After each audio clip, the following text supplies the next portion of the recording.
Today is Wednesday, November 29th. So far, I'm joined by my colleagues, Councilmembers Lee, Rodriguez, and Harris-Dawson. Mr. Lid, could you please call the roll? Very well. Councilmember Robin? Here. Councilmember Blumenfield? Councilmember Harris-Dawson? Councilmember Rodriguez? Here. Councilmember Lee? Okay, so today we have 17 items to consider on the agenda.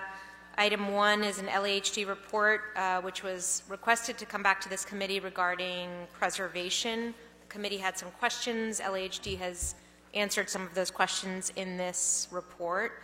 Item 2 is the next report regarding the establishment of a right to counsel program. We've heard one version of this before. This is step 2 as we move forward. Item 3 is 2 CAO reports. One is the first quarterly report regarding the homelessness emergency declaration, and the second is a supplement to that report, which has been continued a couple of times.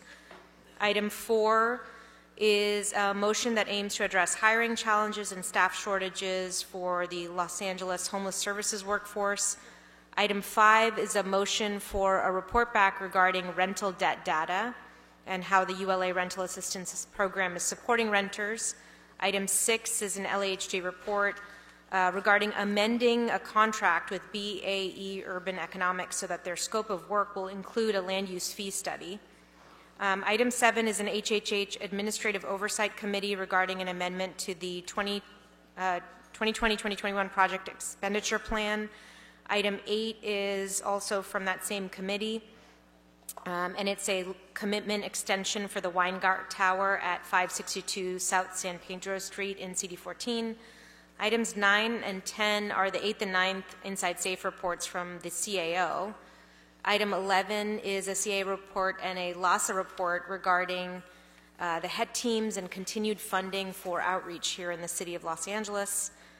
And item 12 is a one-year extension of the Low and Moderate Income Fund Protective Advanced Bridge Loan Term with Casa de Rosas campus, which is located at 2600 South Hoover Street.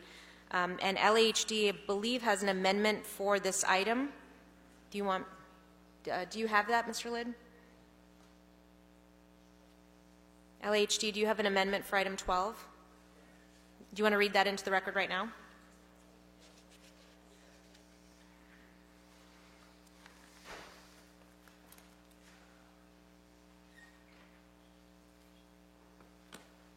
Hi, Daniel Nguyen, Assistant General Manager at of the Housing Development Bureau at LAHD. I'd like to read into record to replace the recommendation 1, 2, a request that the city attorney to prepare all necessary documents, including but not limited to an amendment of the Low and Moderate Income Housing Fund Protective Advanced Bridge Loan for the project to extend the term of the loan for 1 year. And again, that is for recommendation 1A. Okay, great. Thank you very much. Item 13 is a CAO report and an LAHD report about affordable housing development on a city-owned property in CD1 at 216 to 224 South Avenue 24. Item 14 is a second amendment to a contract with Interwest Consulting Group for tenant relocation services. Item 15 is a Municipal Facilities Committee report regarding a proposed amendment to a license agreement with U.S. Veterans Initiative for an ABH site at 826 Eubank Avenue in CD15. Item 16 is also an MFC report regarding a proposed extension to the lease with PATH for the ABH interim housing site at 3210 and 3248 Riverside Drive in Council District 4. And finally, item 17 is an LHD report regarding the current status of the receivership with the Skid Row Housing Trust portfolio. So now we are going to move to public comment. I want to make sure we have the interpreter available today. Great, nice to see you. We have Mei Mei Cheng from the City Attorney's Office to provide guidance to the public. And Ms. Cheng, I want to clarify, since this is a special meeting, there is no general public comment, right? That's it's just correct. Comment on agenda items. Yes. Go ahead. Hi. To members of the public, when it's your turn to speak, please state the name you were signed up under and which agenda items you would like to speak. Like the chairwoman just said, this is a special meeting, so there will be no general public comment. You have 1 minute per item and up to 2 minutes total time for items on the agenda for a maximum speaking time for up to 2 minutes per person. We will inform you when your time is up.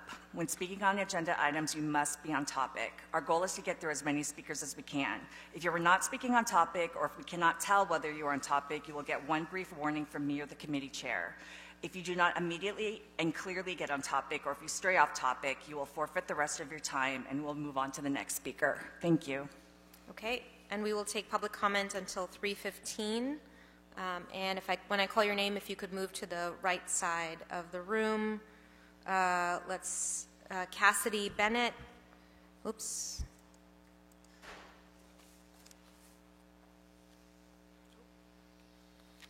Noel Weiss. Lauren Harper. Jerry Jones. And Nancy Villanueva, if you could move to the right and make your way up to the podium. And when you come up to the microphone, if you could just say your name and the items you want to speak on. Hi, my name is Cassidy Bennett. I'm going to speak on 2 and 5. Okay, you have 2 minutes. Thank you.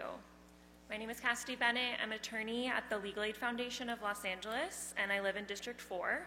I want to thank you, Councilmember Rahman, and Councilmember Blumenfeld for introducing the motion to establish the right to counsel in Los Angeles.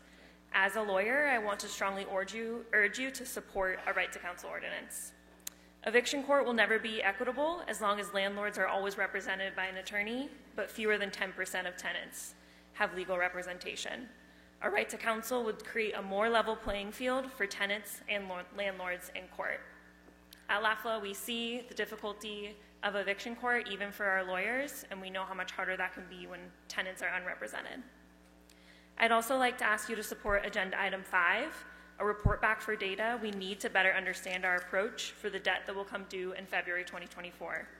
Tenants are still working to stay current on their rent while paying down back rent, and we need to figure out the best way to support them to prevent displacement. Please pass both of these items so we can support our city's tenants and our communities. Thank you. Great, thank you. Next speaker.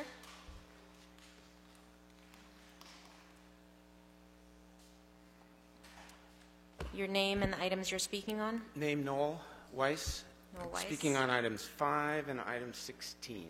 Okay, you have 2 minutes. Okay, we'll start with 16, reverse order. I sent a letter around. Obviously, you haven't reviewed it yet, but between now and council, you will. This involves the Griffith Park Bridge Shelter Project. It was originally initiated by David Rue, based upon a promise to the community. It would only be 3 years. City had no money for this project. We're kind of laundering state money through LASA, with PATH basically being employed to operate the facility. But in this case, unique to bridge shelter projects, we have the CAO, the City Administrative Services, basically acting as a middle person, and that's the lease that's basically before you. There are a lot of unanswered questions with regard to the performance of PATH, the performance and whether or not the money spent is really basically worthwhile. So I'm not going to repeat the letter. You can review it, but I honestly do encourage you to review it because the controller, I don't know, is ever going to make an audit here, but in this case, we're talking about $2.196 million for 1 year, and I'm not sure that the money, as it's trickling down through the bureaucracy, is really reaching where it needs to reach. It can stay in committee. There's no prejudice to anybody because they're on a month-to-month. The Recreation and Parks Department usually, in this case it was unique, authorizes licenses for use of park property because they have exclusive use under the charter. They didn't do that in this case. Anyway, with my last 30 seconds, I want to go to item 5. Item 5 is basically dealing with tenants. And what I want to basically say on that issue is the following. Back in 2007, Janice Hahn sat where a couple chairs down from Mr. Lee and where Mr. Rodriguez sits. We basically raised the relocation fees. We need to do it again. And we need to raise them, doubling it from 11 to 22 for the one category and 22 to 44 for seniors, disabled, and families. So I want to throw that idea out, and we'll basically follow up with further public comment, but thank you for listening. Thank you. Next speaker, your name and the items you're speaking on. Hello, my name is Lauren Harper, and I'm speaking on agenda item number 2. I Okay, work you at the have Legal 1 Aid minute. Thank you. I work at the Legal Aid Foundation of Los Angeles, and I'm the data manager for Stay Housed LA. I'm here to support the Right to Counsel ordinance. This ordinance includes a phase-in plan to build up to a full right to counsel over 5 years by adding new zip codes each year. These priority zip codes were chosen based on the displacement vulnerability of tenants in those zip codes. The displacement vulnerability is calculated using the OWN IT tool developed by our partners at SAGE and includes multiple metrics of displacement vulnerability. In anticipation of a right to counsel, we have started prioritizing these vulnerable zip codes this year. By the end of next year, each city council district will have a zip code included in the priority plan. Stay Housed LA is not currently a full right to counsel. We need this ordinance to ensure the future rights of tenants to be represented in court. Thank you. Okay, thank you. And I will call a couple of other speakers. Humberto Cabrera, Dylan F., Ethan Weaver, Titus Fozzo. You can make your way to the right side. Sir, what's your name and the items you're speaking on? Hi, I'm Jerry Jones. I'm speaking on item 4. Item 4. You have 1 minute. Thank you. I represent the Greater Los Angeles Coalition on Homelessness. We support this motion. There has been research earlier this year showing how dramatically underpaid employees in the homeless sector are, particularly frontline workers who are often on the brink of homelessness themselves. And so this motion would gather much needed information about the impact, especially on the folks to be served, who are very often being transferred from one caseworker to the next because there's so much turnover and so many vacancies. And so this is about the standard of care that this city and LAHSA and the county needs to provide to people who are experiencing homelessness. We can do a lot better, and this motion will gather that information. I want to thank the councilwoman for introducing it. Thank you. Thank you. Next speaker, your name and the items you're speaking on.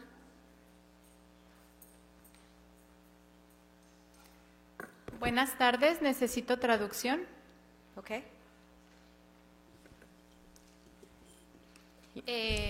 Mi nombre es Nancy Villanueva. And Hello, my name is Nancy Villanueva. And what item are you speaking on? Voy a hablar en el artículo 2 y un comentario público.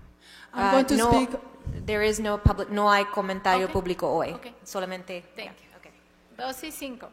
Okay. You have 2 minutes. Item 2. And 5. And 5. She said 2 and 5. Oh, thank you. Yeah. 2 and 5. Go ahead. Bien. Mi nombre es Nancy Villanueva, soy organizadora y estoy con la organización ACE. My name is Nancy Villanueva. I'm an organizer and I'm with the organization. Quiero agradecer a los concejales Nitya Raman y Blumenfield por el apoyo al Right to Counsel. I want to thank you to Council Raman, Council Blumenfield for all your support. Pero aún falta mucho, necesitamos más el apoyo de los demás concejales.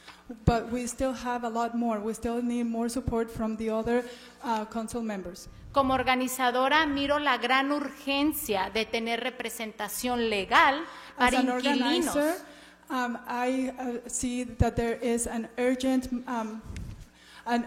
need to have legal representation for all the people who are renting homes.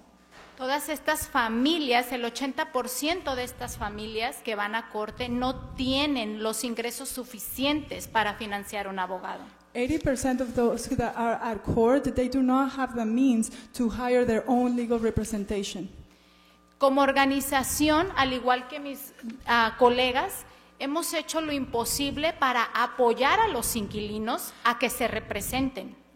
As an organizer, the same as all my colleagues, we have done everything possible to help them to get legal representation. Que se representen solitos en corte, pero no es nuestro trabajo totalmente. Necesitamos el apoyo también de ustedes. So that they can represent themselves, but that's not enough. We need your support as well.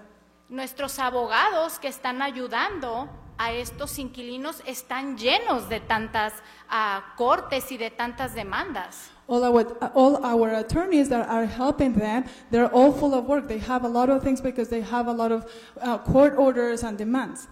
Creo que es muy importante la representación legal porque esto va a ayudar a que no siga creciendo el número de familias en la calle. I think that legal representation is very important because this will help to avoid that more families will end up on the street. Muchas gracias. Thank you. Thank you very much. Next speaker, your name and the items you're speaking on, please. And in the meantime, I'll call up two other speakers, Kevin M. and Barbara Schultz. Go ahead. Good afternoon. My name's Ethan Weaver. I'm speaking on number 15 and 16. Okay, you have 2 minutes. Thank you. Item 16 is about a bridge home shelter in CD4. And when it was built with an explicit promise to the community that there would be additional police and sanitation resources to keep that surrounding community safe. Those resources are sitting in a bank account going unused. And because of that, for many years, the crime is now at an all-time high in this quiet neighborhood.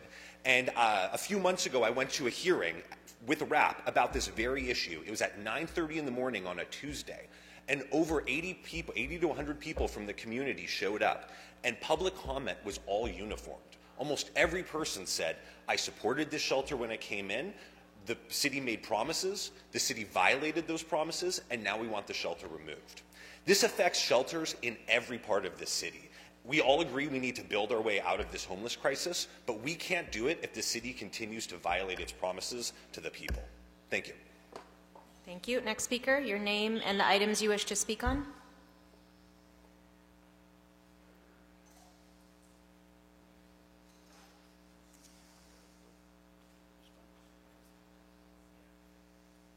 Sir, your name, su nombre. Mi nombre es Humberto Cabrera. Estoy aquí por una razón. What item are you speaking on? ¿En qué asunto está usted hablando? Es que estoy aquí de un desalojo que ya lo tengo ya encima y quería ver si pueden ayudarme con un abogado. I'm here to talk about an eviction that I'm dealing with right at this moment. We unfortunately do not have space for public comment right now. Desafortunadamente no tenemos espacio para el comentario público en este momento. Is there any agenda items you're speaking on? ¿Usted está hablando en algún asunto en particular? 5 y 2. 5 and 2. Okay, you have 2 minutes. Tiene 2 minutos, señor. Okay, mi motivo estoy aquí porque donde vivo el dueño me está desalojando. The reason why I'm here is because where I live, the owner is evicting me. Y ayer encendieron enfrente porque yo vivo en la área atrás residencial y enfrente es comercial. I live in the back side that is residential and in front of it is commercial. Entonces ayer prendieron fuego ahí y casi llegaba a donde vivo atrás. And yesterday there was a fire and it almost got to the back side. Entonces lo que quiero a ver si me dan representación legal para ayudarme o qué puedo hacer si me dan una orientación. So what I want to ask if you can give me legal representation so you can guide me and tell me what to do. Thank you. Es todo, gracias. That's it, thank you. Thank you very much. Next speaker, please. And I'll call up 2 other speakers. Susana Ferreira, Catalina Romo, Carmen Rocha. Go ahead. Your name and the items you're speaking on. Hello, my name is Titus Forzo. I am a member of Star Research. I would like to speak on item number 2. Okay, you have 1 minute. Firstly, I want to thank Council Member Raymond and Bloomfield for introducing the motion to establish right to counsel. As a renter, I want to strongly urge you to support the right to counsel ordinance. The eviction court will never be equitable as long landlords are always represented by attorney, but fewer than 10% of tenants have legal counsel. A right to counsel will create a more level playing field for tenant and landlord in court. It also saves taxpayer money because it will reduce and prevent illegal and unjust eviction and homeless. I've been affected by this issue, and it has cost me my job and affected my family well-being. tenants are still in debt from the pandemic and struggling to stay current on their rent while also paying down their back rent. The Right to Counsel will help educate and give legal representation for tenants facing eviction. Landlords already receive a huge influx of monetary support during the pandemic, and many are canceling this rent anyway when tenants move out. We demand justice for renters. Salary remain low while rent is too high. Thank you very much for your comment. Next speaker, please. Your name and the item you're speaking on. Hello, I'm Dylan Foster. I'm speaking on item 2. Yeah. Okay, you have 1 minute. I'm here to speak in support of right to counsel because the reality is most working class people in Los Angeles, the tenants, don't have the same access to lawyers that landlords do. It's something like 90% of landlords have access to a lawyer in eviction cases, while people that are renters like myself, who are facing harassment from landlords, facing potential eviction, and are facing landlords who aren't willing to uphold the rights that they're supposed to have under the current law, don't have access to lawyers, and that makes a huge difference in terms of who gets to stand up for themselves in those situations and who doesn't. So that's all I have to say, and I yield the rest of my time. Thank you very much. Great. Next speaker. Your name and the item you're speaking on. Hi, my name is Kevin. I'm speaking on item 16. Okay, go ahead. I have observed firsthand Riverside Bridge Home residents who find themselves in dire circumstances and truly desire help. They work tirelessly to rise out of the situation in which they find themselves. They absolutely deserve attention in better situations. Unfortunately, I have also seen a far greater population of gang members, criminals, and drug dealers who take advantage of the complete lack of enforcement and accountability. Though LAHSA, the agency accountable for management of the Riverside Bridge Home operated by PATH, sets performance goals, LAHSA neither audits the goals nor enforces failures by PATH. These failures are documented in public records requests. Since the home has been installed, there have been 3 deaths from fentanyl overdoses in the area. Today, there is an encampment under Hyperion Bridge that some Bridge Home resident uses to sell fentanyl. Ms. Rahman's office gave her a porta potty. Since the installation, according to LAPD records, criminal activity in the area around the Bridge Home has increased 300%. Homelessness has increased 200%, not including those in the shelter. I beg you, do not let your legacy be one that handed Griffith Park to drug dealers and rapists. If you think it can happen, take a walk in MacArthur Park. Please refuse to renew this lease and at least provide a reasonable timeline for a plan of closure. Thank you. Thank you.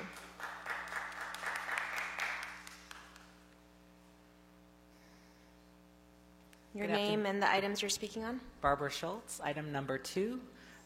Barbara Schultz from Legal Aid Foundation of Los Angeles and Stay Housed LA. I also urge you to codify a renter's right to counsel because housing is so fundamental that we can't leave it to the vagaries of politics. I also wanted to share with you some of the outcomes that Stay Housed LA has seen so far. So 53% of our represented tenants have stayed in their home, and another 38% have gotten what we call a soft landing. In other words, time to move, most likely a waiver of rent, and potentially some relocation assistance. I also just wanted to let you know that if you have any questions about how Stay Housed LA is working, I'd be happy to answer them. Thank you so much. Thank you. Next speaker, your name and the items you wish to speak on, and I'll call a couple of other speakers. Norman Sands, Ogilvy Toscano, Susana Ferreira. Go ahead. Your name? Susana, quiero hablar del artículo 2 y 5. Okay. ¿Su nombre? Susana Ferreira. Susan. Oh, okay, great. Awesome. Susana Ferreira. And you have 2 minutes. Okay. Items 2 and 5. Pertenezco al colectivo Poder Comunitario. Quiero hablar del... Oh, ya hablé. Vengo aquí porque tengo una deuda de renta. Yo vendía en el Summit en el 2019 y debido al COVID cerraron el Summit y me quedé sin fuente de trabajo por muchos años, por muchos meses. Y debido a eso no pude pagarme. If you could just pause for 1 moment for the translation. Un momentito. Sí. I am here representing the collective of Community Power. I am here because I owe some rent. I used to work at the swap meet. I used to sell things at the swap meet, and due to COVID, I wasn't able to do that anymore. Continue. Y debido a eso no pude pagar mi renta. Ahora debo al dueño a $11,000. And due to that, I wasn't able to pay the rent, and now I owe the owner $11,000. Él me quiere desalojar para rentar a otra persona para pedirle más dinero. He wants to evict me so he can rent this property to another person so he can get more money. No podemos movernos de esa casa porque no tenemos en otro lugar donde ir. We can't move out of that house because we don't have another place to go to. Sorry, just one moment. You have to speak on the agenda items. This is a personal situation. I'm grateful for your testimony, but we only have time to speak on agenda items Tiene que today. hablar acerca del asunto de la agenda. Este es un comentario personal que usted We está have to dando get through y a this. causa de tiempo no podemos dar Okay. este tipo de testimonios personales. ¿Puedo continuar? May I continue? Yo quiero que voten por que cancelen el desalojo, la renta, o sea que nos perdonen lo de la renta, que voten por eso. I want you guys to vote so that they can forgive us our debt and rent. Y queremos que voten por el derecho a los abogados para inquilinos, porque solo los dueños tienen abogados y nosotros. We also want you to vote to the right to represent for renters because the owners are the only ones that have legal representation. No sé cómo moverme en cuestión de la corte, no sé, no sabría por dónde ir, tengo miedo de ser desalojada. I am afraid of being evicted. I don't know how to deal with the court and how to move around it, Y necesito asesoría legal. and I need legal assistance. Okay. Thank you very much. And I wasn't trying to be rude. We just have to be fair to all of our speakers. Everyone has to follow the same rules. So, yeah.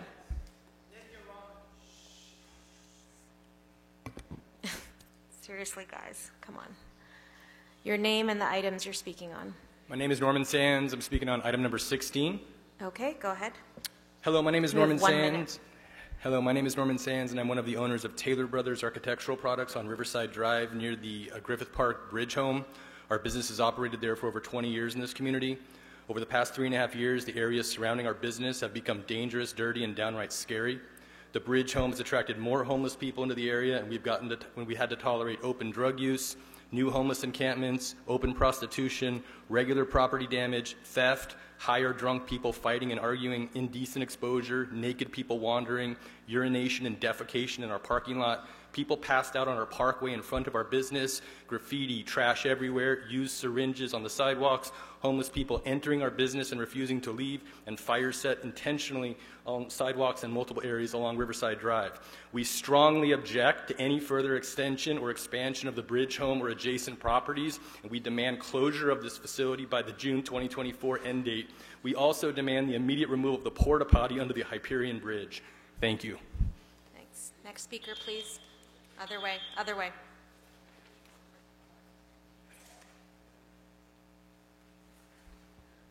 Your name and the items you're speaking on. Mi nombre es Ogilvio Toscano. My name is Ogilvio Toscano. Soy miembro de SAGE y vivo en el Distrito 10.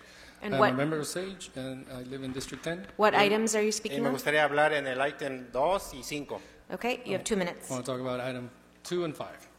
Primero que nada, quiero agradecer a las concejales a Raman y Bob Bloomfield acerca de que introdujeron esta moción. First of all, I want to thank council members Rahman and Blumenfield for introducing this motion Del derecho a un abogado. to the right of counsel. Esto es algo muy necesario y me gustaría que todos los demás concejales también apoyaran todo eso que se está haciendo. This is something that we really need, and I would like for all the other council members to support all of this that it's being done.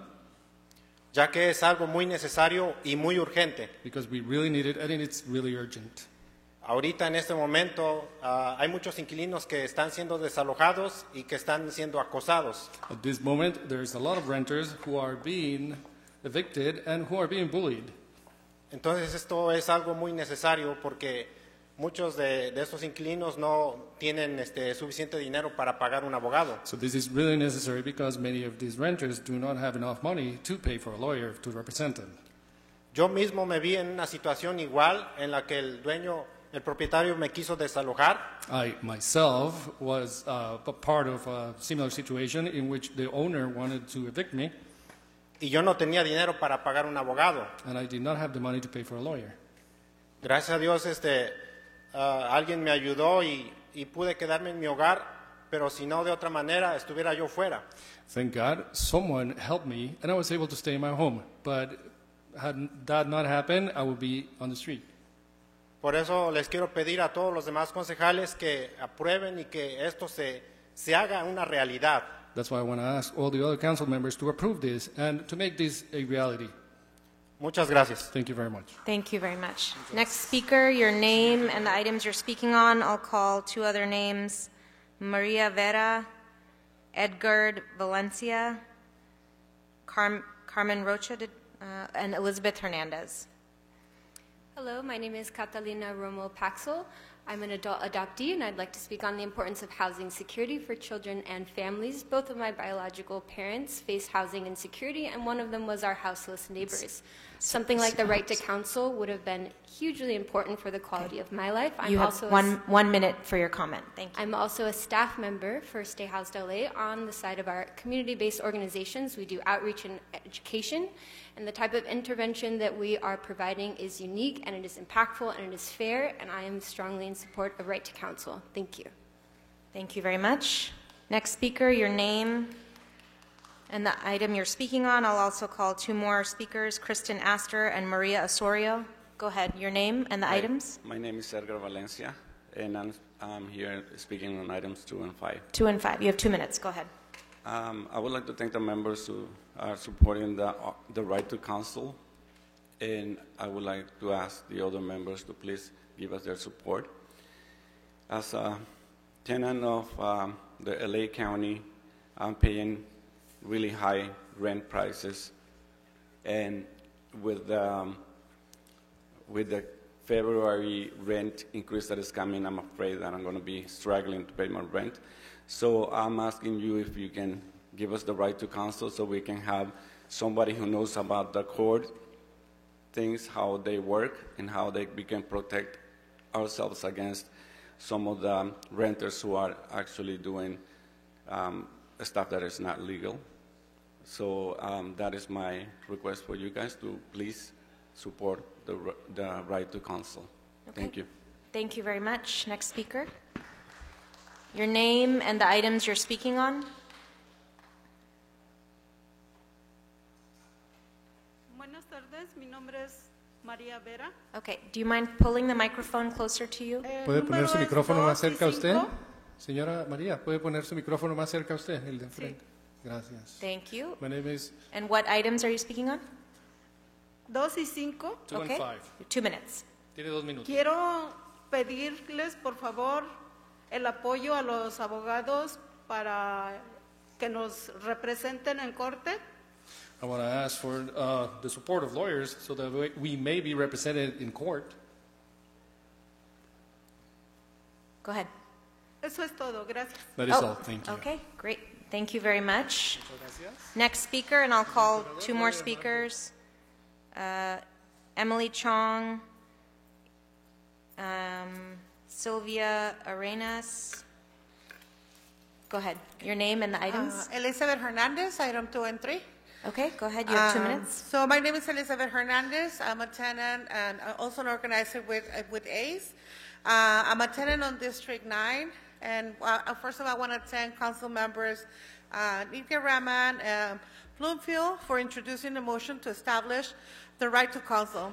So as a renter, I want to strongly urge you to support the right to counsel ordinance. It is really important because once we, when we go to court as tenants, we don't have the same opportunity as a landlord who has the money to pay for our lawyer.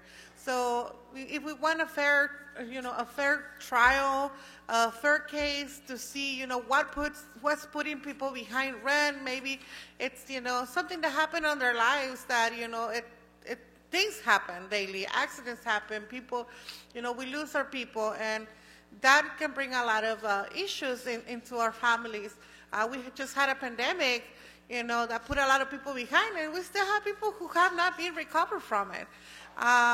We need to have lawyers to be able to represent our tenants so we can have, we can stop these evictions that are crazy. I've seen people that I know for years, you know, who had struggled and they do not have representation. I have to answer, you know, help them answer demands and tell them, I'm sorry, but there's no lawyers, but this is what we can do for you. We can just guide you through the process, you know. But it's really important that everything is fair for our tenants who are struggling, who are low income, for our families, you know, who are living day by day, you know, and check after check, just to make just to be able to pay rent, to have a roof over their heads, you know.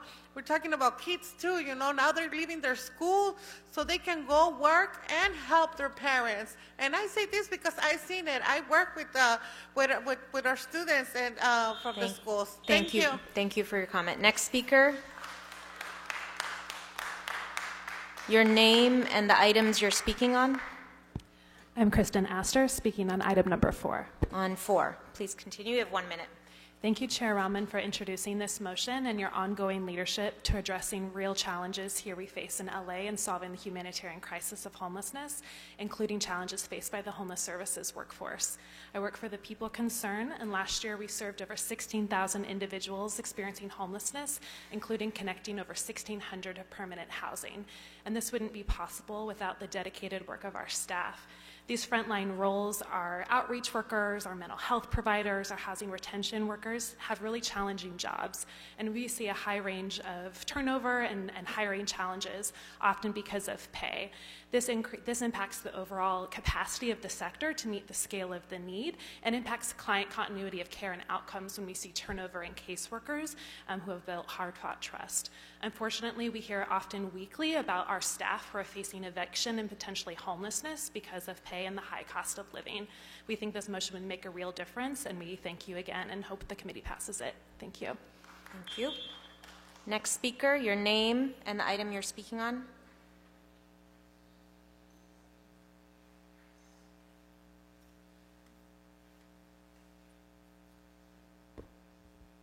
Buenas tardes a todos. Mi nombre es María Osorio. Vivo en el Distrito 9 y soy miembro de ACE. And what items are you speaking on? 2 y 5. Okay, you have 2 minutes. Hello, everyone. My name is María Osorio. I live in District 9. Primeramente, quiero agradecerle a la señorita Rahman y a First, I would like to thank por Mrs. haber Rahman and Bloomfield puesto en la mesa esta moción, to have ¿verdad? brought to the table this motion. Lo mismo que todos mis compañeros han opinado, ¿verdad? Necesitamos mucha ayuda con esa asistencia de pretty much the same thing abogados. as everyone else has said. Hold on 1 second so that he can translate. Sorry. No, I'm sorry. But yeah, go ahead. I'm going to say pretty much whatever all my friends have said. We need the help of attorneys, the legal help of attorneys. Como podemos ver, tenemos muchísimas familias en la calle sin hogar, ¿verdad? Sin trabajo. As you can see, there's a lot of families on the streets without work. Y si ustedes como que tienen ese poder, ¿verdad? De dar esa ayuda a esas familias, de dar ese voto para que se pueda implementar esa asistencia de un abogado a los inquilinos cuando tienen evicción, pues no vamos a ayudar en nada porque se va a volver a incrementar más indigentes a la calle. Okay. And if you guys that do not have that do have the power to vote on this motion and don't do it, it's not going to help in anything because we're going to put more people on the street and it's not going to help anyone. Y como sabemos, nosotros podemos ir a agarrar un abogado, pero solo nos va a quitar el dinero porque no vamos a tener el suficiente para pagar todo el tiempo que necesitemos esa asistencia. And like we know, we can go out and get a lawyer, but all that's going to happen is they're going to take our money because we're not going to have enough money to pay for their assistance for the amount of time that we're going to need them. Y al final vamos a quedar en la calle y peor sin nada de dinero. And at the end, we're going to end up on the street and with no money. Yo les quiero pedir, ¿verdad?, de que por favor se pongan la mano en su pecho, en su corazón, y de verdad analicen todo lo que está pasando con esas familias. I want you to, in all honesty, to put your hand on your heart and analyze everything that's going on with all these families. Como dijeron, tenemos muchos estudiantes, jóvenes estudiantes que están dejando de ir a la escuela para poder ayudar a sus familias. Like they said, there is a lot of young students who are stopping their student career in able to go work to help their parents. Y sabemos que el distrito tiene más de 20,000 estudiantes que viven en carros, que viven con otras familias, viven en la calle y así quieren seguir estudiando. Entonces, And we also know that the district already has more than 20,000 students that live in cars, that live on the streets, that they want to keep studying. so necesitamos su ayuda, por favor. Les quiero pedir que lo analicen y que voten, por favor, para que todos los inquilinos de bajos recursos tengamos esa asistencia de un abogado cuando tengamos que ir a corte o And evicción. I want you to analyze it and please to vote on it so that all the renters who have low income have the representation of a lawyer when we have to go face a eviction in court. Muchas gracias. Thank you very much. Thank you very much. Next speaker. And Sergeant, is that the last speaker there? One more? Okay. So I'll call, we have a little bit more time, so I'll call two more names. Nancy Tapas, Ava Garcia, and Joey Mendez. Go ahead. Hi, my name is Emily Trong, and I'll be speaking on item 2 and 5. Okay, you have 2 minutes. Thank you. Good afternoon. I live in District 14, and I'm a staff attorney at Batzedek Legal Services, a nonprofit legal aid organization that provides free legal services to low-income residents of Los Angeles. Our Preventing and Ending Homelessness Project and Eviction Defense Project serve and represent tenants in unlawful detainer cases. Today, Batzedek strongly supports the right to counsel ordinance. In our practice, we have witnessed that without legal representation or strong eviction protections, tenants are often wrongfully evicted or forced out of their homes, increasing homelessness. Yet, fewer than 10% of tenants receive legal representation. Eviction filings have risen to higher levels than before the COVID pandemic. This means that we face both a shortage of attorneys who can represent tenants and also more tenants than ever who will face the eviction process in court. When tenants do have an attorney representing them, on the other hand, tenants are much more likely to be able to remain in their homes or receive a favorable settlement. For example, Nathaniel is a 97-year-old World War II veteran who Batzedek has helped in the past. After receiving a rent increase notice, he tried meeting with the management company, but they refused to meet, instead issuing a pay or quit notice when his increased rent became due. He explained to us that he wanted to stay in this apartment because he wanted to stay close to his doctors, his friends, and the public library. We represented Nate and were able to ultimately negotiate a pay and stay agreement. After his court case was dismissed, Nate came out to support our Right to Counsel campaign, saying that all tenants in LA should have access to the expert services and advocacy he received. Nate's story is one of the countless examples that illustrate the importance of right to counsel. As my colleagues have explained and I put in my written public comment, a right to counsel ordinance and robust eviction protections will decrease homelessness and save money, as well as promote equitable access to justice and racial and economic justice. We hope you move the ordinance forward today. Thank you. Thank you very much. Next speaker, your name and the items you're speaking on. Buenas tardes. Voy a hablar sobre el tema 2.5. Mi nombre es Silvia Arenas. Silvia Arenas, 2 and 5. Okay, you have 2 minutes. 2 minutos. Vivo en la ciudad de Los Ángeles y pertenezco a la organización de Colectivo Poder Comunitario. I live in Los Angeles and I belong to the organization Colectivo Poder de Los Ángeles. Y queremos pedirles cancelación de la renta, We want to ask for rent cancellation ya que todos fuimos afectados por el COVID. because we were all affected by COVID. Y no estábamos preparados económicamente. And economically, we were not ready for it. La mayoría tuvimos problemas. The majority of us faced problems. En mi caso, mi hermana enfermó y a causa del COVID no la atendieron. Siempre la regresaban cuando la llevaba yo a emergencia. In my case, my sister got sick of COVID and they never took care of her. They would always send her back whenever I would take her to emergency. No era COVID lo que ella tenía, pero yo la cuidé por 6 meses y a los 6 meses ella falleció. She didn't have COVID, but I took care of her for 6 months, and she passed at the 6 months. A la semana de que ella falleció, yo cuidando a sus niños, Me sentí mal y era COVID.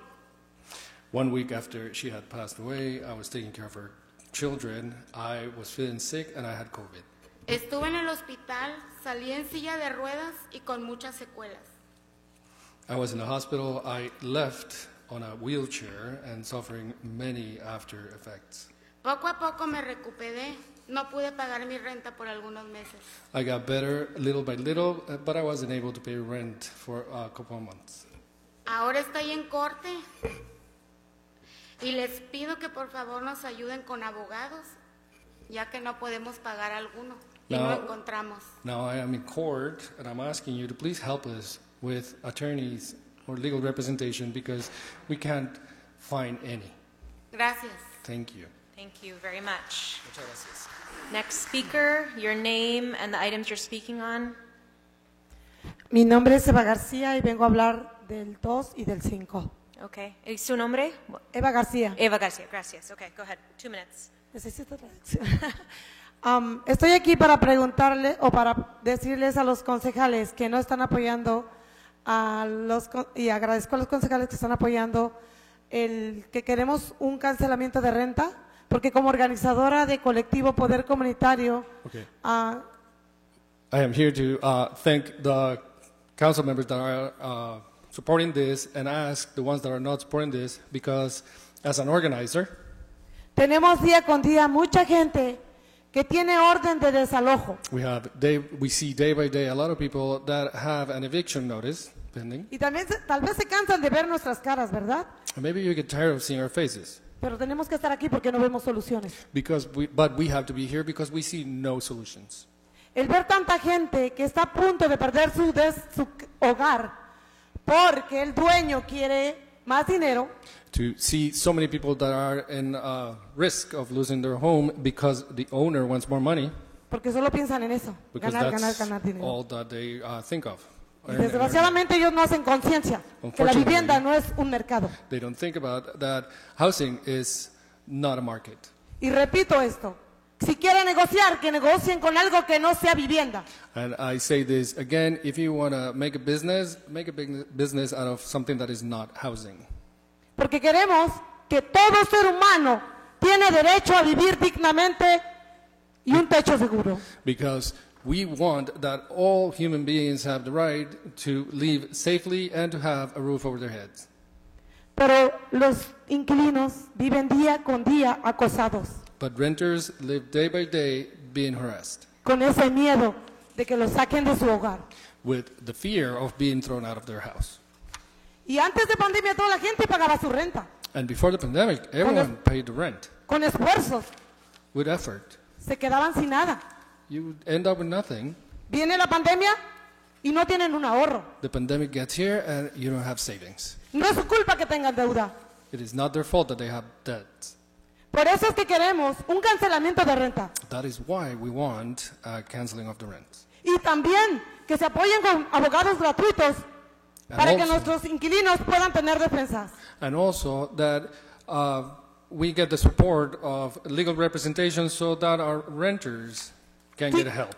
Si no tiene para pagar la renta, imagínense para pagar un abogado. If you don't have enough money to pay for rent, how are you going to pay for a lawyer?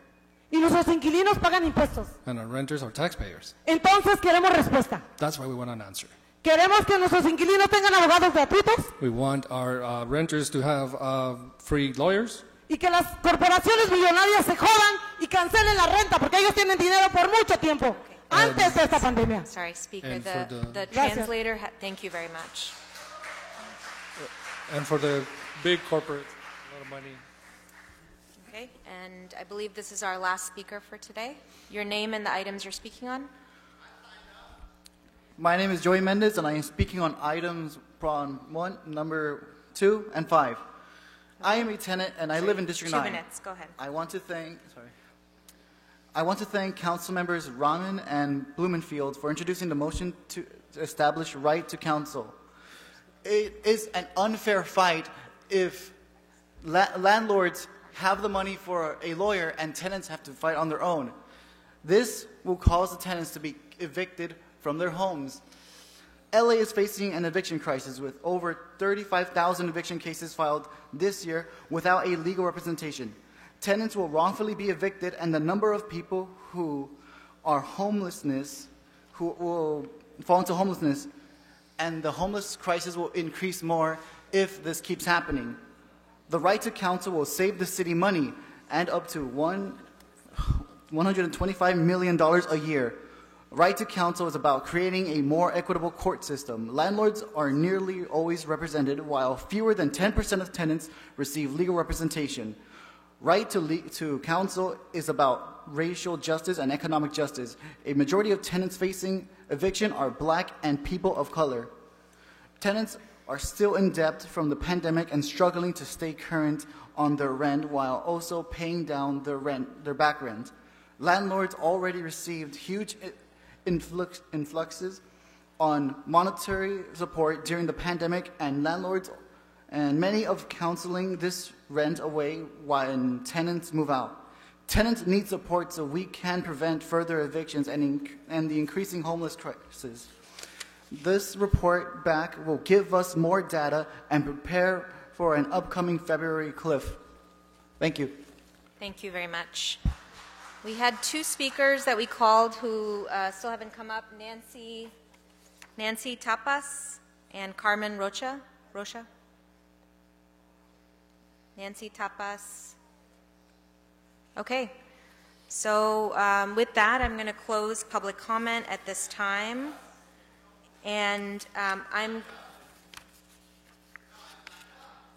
sorry, speakers, but we've taken a significant amount of public comment already in this meeting, and that's all the time we have today for public comment. So at this time, members, I'm going to recommend that we take items 4 through 9 and 12 through 16 on consent, if you are comfortable with that.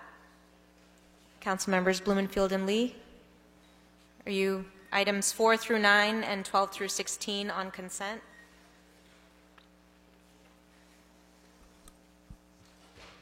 Provided there's no objections. Yep. Okay, let's call the roll on those items. Councilmember Rahman? Yes. Councilmember Blumenfield? Aye. Councilmember Rodriguez? Aye. Councilmember Lee? Aye. Okay. All right. Well, let's start with actually the last item, item 17, which is the Skid Row housing test item. Mr. Lid, can you read that item into the record? Yes, I will. Item 17, LAHD report relative to the current status of the receivership of the Skid Row Housing Trust Fund portfolio and related matters.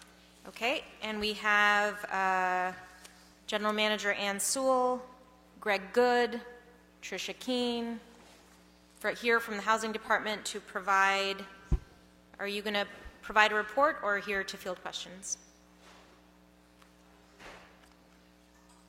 Nope, just Tricia. Never mind. Good afternoon. Tricia Keene, Executive Officer of the Housing Department. Ansel will be joining us in just a moment, and we do have a report for you. Okay. To walk through the transmittal that we submitted. Okay. Here she is coming right now. Okay. No, that's all right. That's all right. Sorry, I wanted to just make sure that we got through this since I know this is a time-sensitive item. So I thought we could hear it first. Apologies, I didn't know you had stepped out. Okay. Making numbers conform. Okay. All good. So welcome, Ms. Sewell. Welcome, Greg Good. And if you guys wanted to get going, I'm sure the members of the committee have a number of questions for you. Go ahead. Thank you. Good afternoon, council members. Ann Sewell, General Manager of the Los Angeles Housing Department, joined by Tricia Keene and Greg Good. So this afternoon, we are bringing a request to approve a third allocation of funding for the Skid Row Housing Trust receivership. This request will cover operating deficits, repair costs, and receiver costs for the 1,566 units in 22 buildings that are currently in the receivership through the end of the fiscal year, through June 30th. Pull the mic through June 30th, 2024, while creating a path to stabilization for all of the buildings. It's probably helpful to begin with a little context of the situation. As you know, the Skid Row Housing Trust was one of the city's largest and oldest supportive housing providers, with a portfolio of 2,000 units, slightly over 2,000 units in 29 buildings, developed between 1987 and 2022, with more than $200 million in housing funds from the Redevelopment Agency and the Housing Department. The 29 buildings were mostly built in the 1920s, purchased by the trust in the late 1980s and early 1990s, modestly rehabbed for occupancy by people experiencing or at risk of homelessness. And in the 2000s, the trust began redeveloping the portfolio building by building, securing new housing funds from the city, county, state, and low-income housing tax credits, and tearing down the old buildings, which were primarily single-room occupancy, no elevators, no air conditioning, no accessibility, and rebuilding new, modernized, accessible, comfortable buildings. By 2018, all but 10 of the buildings had been redeveloped or were in the process. Unfortunately, at that time, the trust experienced significant changes in leadership and losses of staff capacity.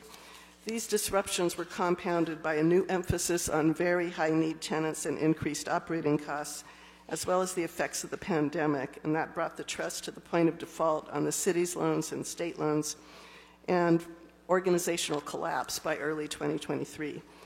In March 2023, the city attorney asked the Superior Court to appoint a health and safety receiver to take control of the properties and address the code and health violations. Actually, shortly before that, we had come to this council and asked for $700,000 to have full-time security because sort of our interim step, realizing that the buildings were dangerous to the residents and to the neighbors. In July, the first receiver was replaced at the city's request by the current receiver, and the city agreed to be the lender to fund the receivership work. Had the city not stepped in as lender, the receiver would not have been able to secure the funding necessary to address these issues at these properties under reasonable terms, or frankly, maybe under any terms, given that only hard money lenders would have made these loans under the circumstances. So far, the City Council and Mayor have approved $22 million in loans that will cover the operating deficits, repair costs, and receivership expenses for the former receivers and the current receivers work through December 31st. As I'll explain in a minute, we are before you today to talk about what's needed for the period between January 1 and June 30th of the coming year, and also to address what the plan is to stabilize the properties and minimize ongoing operating deficits while supportive housing partners can be identified and plans for the ultimate disposition of the sites can be implemented.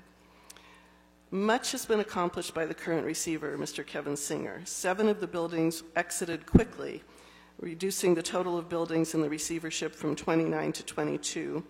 And the current receiver has been managing those 22 buildings with 1,586 units and has made significant progress.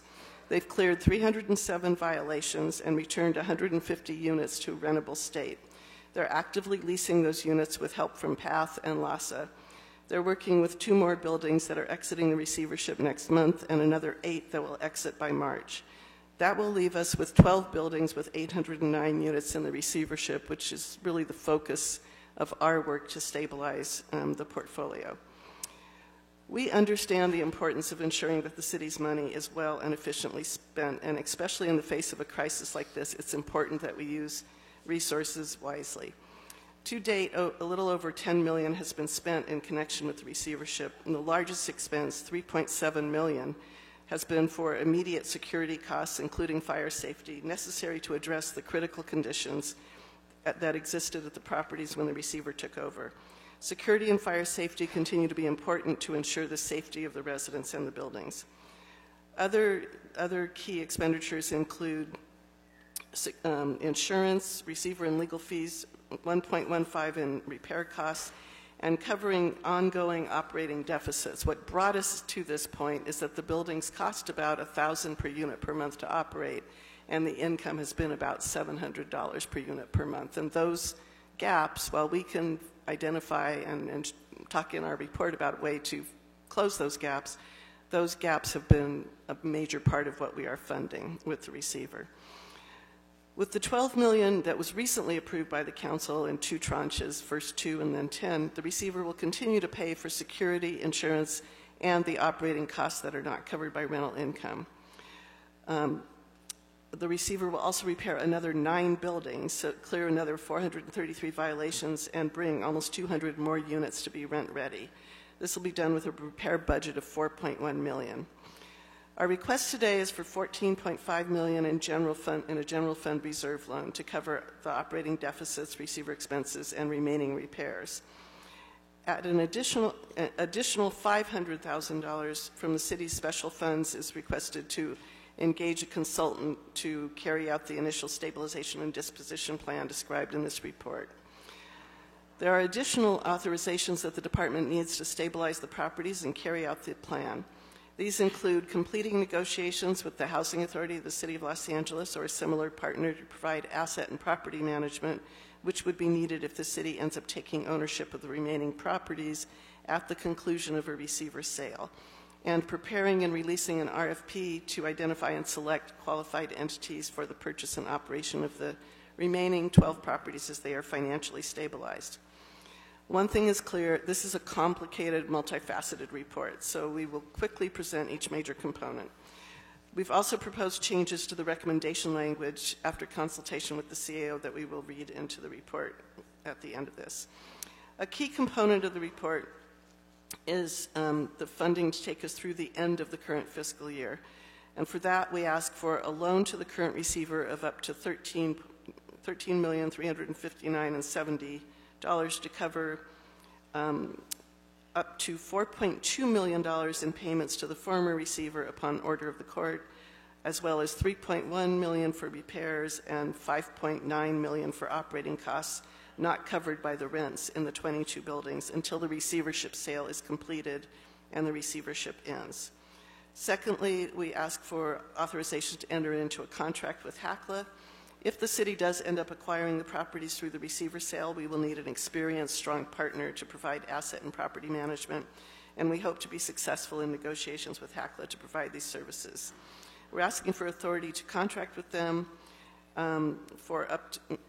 with an initial budget of $1.14 million, a total budget of up to $6 million, subject to funding availability, which we will address in the coming budget.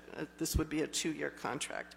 We also expect that some of the money that we have requested for the period of time in the first few months where the receiver is in place will not be spent because we budgeted assuming all 22 buildings would be in the receivership for that entire time, and we know that they are exiting sooner than that. So we've also asked for the authority to roll those funds over if there's money left over.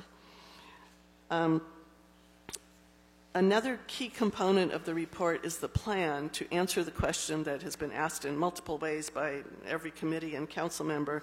Does this ever end? Does it keep going on? You know, is this an endless sinkhole of need? And so we talk about the disposition plan, which the first step would be to stabilize the buildings financially. Most of what makes these buildings unstable is the fact that they have really old vouchers with way too low payment standards. HUD has a program that addresses that. It's a non-competitive program. And we have started the process of talking to HUD about applications for that. And in the very detailed attachments to your report, we talk about how we could take the current moderate rehab vouchers and turn them into the new project-based vouchers that would bring those payment standards up and help stabilize that cash flow. We describe in the attachment to the report, attachment C, a plan to group projects so that the stronger cash flowing properties support the less strong properties. And to do this, we are requesting authorization to engage a consultant and allocate $500,000 from the department's foreclosure registry fund for this purpose. The work would begin immediately so that the operating deficits could be reduced while we all work together to implement the disposition and redevelopment plans for the properties. The second step to the disposition plan is to issue an RFP for qualified, responsible, supportive housing partners. This would happen even while we are doing the first step, and we would issue the RFP, come back to the council with the results to select those partners who we can imagine would only want to take ownership once the properties had been financially stabilized and the abatement repairs had been completed. The purchase price for these buyers, so we have 12 properties clumped into, groups of 6 groups.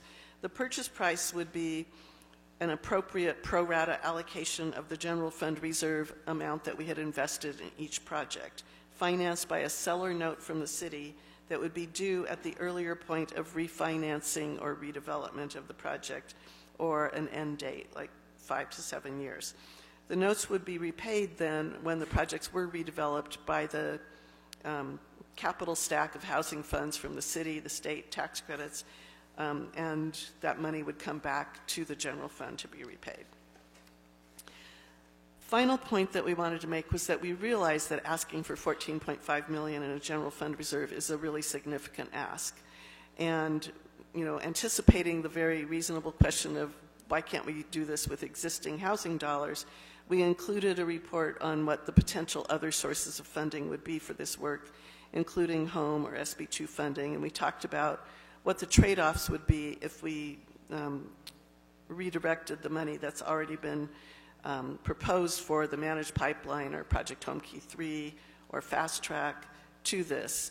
This has been a really difficult year, really a really difficult 18 months for the housing development work of the city. Construction costs have skyrocketed, insurance and utility costs have skyrocketed, and interest rates have gone up. So we've been in multiple programs coming up with ways to close gaps so that projects that are halfway completed can come to completion. And a lot of the money that we could possibly have redirected for this has been committed to those efforts. So we talked about that. One of the recommendations that we're adding to this report is that you ask us to come back by March and talk about that in more detail, because although almost all of the money is fully committed in this year, new amounts come in at the beginning of the fiscal year. And so we would, all of which we had hoped to put into things like a new managed pipeline, but we could certainly discuss that. That is a policy discussion and decision for the council and the mayor to make. In all, with this request and the earlier approvals, the city will have committed $37.7 million since February on saving and stabilizing the trust portfolio, about $18,000 per unit. While that is significant, it's far less than the hundreds of millions in city funds, in addition to county, state, and tax credit funds, that would be needed to replace these 2,000 homes and to prevent nearly 2,000 people from becoming or remaining homeless. If the city hadn't stepped in to address it, we would have lost 2,000 units. We would have probably still been dealing with the fire and police departments being out there every single day, and we would have lost the opportunity to provide housing for this population.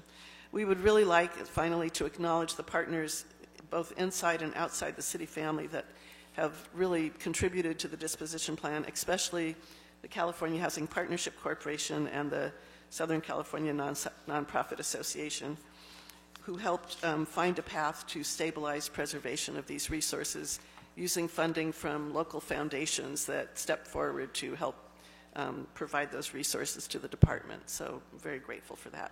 We look forward to your questions. Great, thank you very much. So one of the questions that came up for me as I was reading this report was about the role of the receiver. What is the receiver doing to, in this process, and are they involved in figuring out how to make sure that that match between the lower voucher repayment rate versus the higher voucher repayment rate that you're planning to apply for? When we first discussed the receiver coming online, my understanding was part of their role was to move towards fiscal sustainability for these projects, or to find a way to find new ownership that could bring them towards fiscal sustainability. So my read of that was that the receiver would be doing some of that work, but here you're asking for authority to hire a consultant so that the city itself can take on doing that work. And I'm curious about how that division of labor came about. Yes, there were two issues at the time when we asked the receiver to come in. One was that every unit was getting too little in rent payment, and the other was that only half the units were rented. And it was costing us the same to operate a half-full building as it would have cost to operate a full building. So the receiver's job has been to get the units ready to rent and to rent them. We're now up to 74% occupancy. So that's been his thing physical repair, working with the property management, leasing people, and getting people in there. To really make it work, though, we need to be able to increase those rental rates for the people that are in there, and that's the work that the consultant would be doing. But not work that the receiver can take on as part of their work? No, you really have to, it's a talent of working with the HUD applications and all that, and figuring out how to make the best case for, why these buildings, they're not just in Skid Row, they're in downtown LA, which has a lot of high rent properties, and so why it's reasonable to expect a higher payment standard.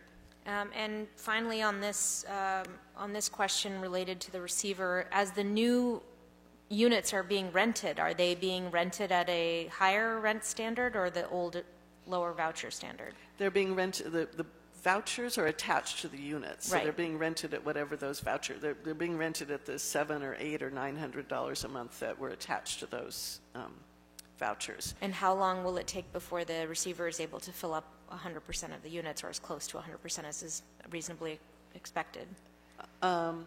So as I mentioned, he's got 150 more units that he's working on right now. These buildings have not been running at 100% occupancy for quite a long time, in part because of the challenges created by using the coordinated entry system and all that. Just the natural churn of people means that usually it's not 100% full. If we can get to 85%, that would be consistent with all the other buildings that we've been seeing in the area. Okay, and final question on this before I turn it over to other members of the committee.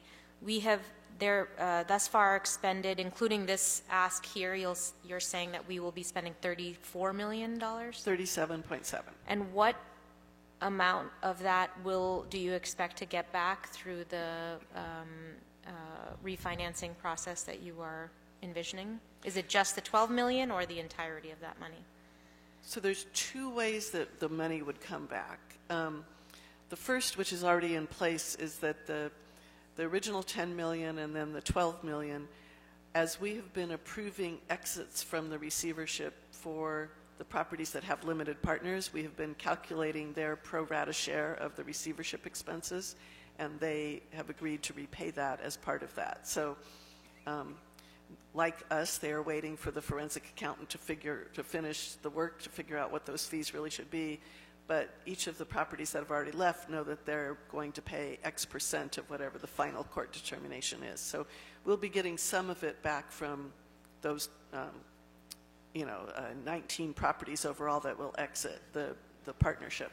The remaining 10, which are really the focus of, or 12 really, which are really the focus of the work in the beginning of this calendar year, none of them have the wherewithal. They don't have limited partners. Nobody's got a tax credit investment. We're not going to get somebody who steps forward to save their tax credits to pay that amount.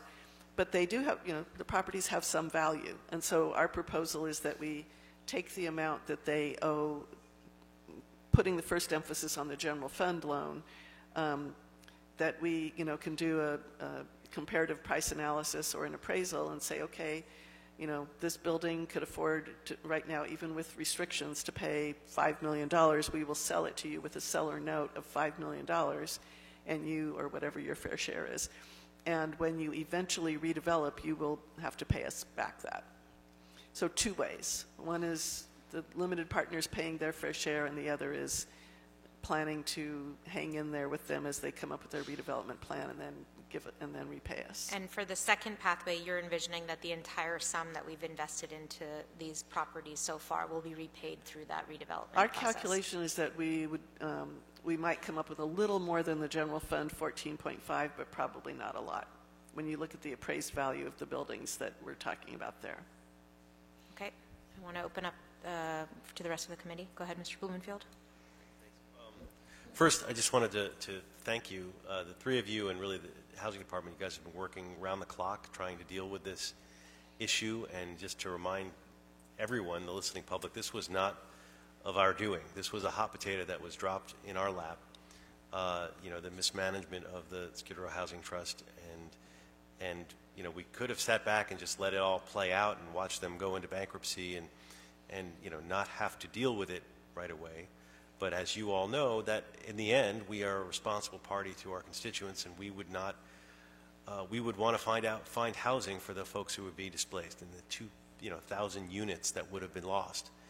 And for us to replace those 2,000 units, just, given our $140,000 subsidy that we normally do, that's a $291 million that we're talking about that we potentially would have had to spend in order to reacquire units. So it's really important what you're doing.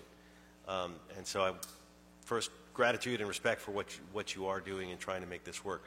I am supportive of what you're bringing forward, although I have to put out there I am also very squeamish as the budget chair, and in a year when we are going to be facing deficits. We're dealing with the various contracts that are going to put us in further deficit. So it's, while it might sound to the untrained ear that, a loan to the reserve fund sounds like a freebie, it's not. This coming year, we have to solve for a real deficit. This next year, we're going to have to solve for an even bigger deficit. And even if we get paid back, or we get paid back to 14, we're not getting that right away. That's going to be over time. I don't have a better solution. I think we ought to keep, we can continue to look for ways. So I just kind of put that out there and support it, but let you know why I'm squeamish and why we should all be squeamish, because it's not a good thing to go into the reserve like that, especially in a difficult year. I did want to ask about the engagement with the housing developers, how that's going. I know, Ann, you've been engaging everyone in the affordable housing, PSH industry, and they're rallying, trying to figure out how to deal with the 22 properties.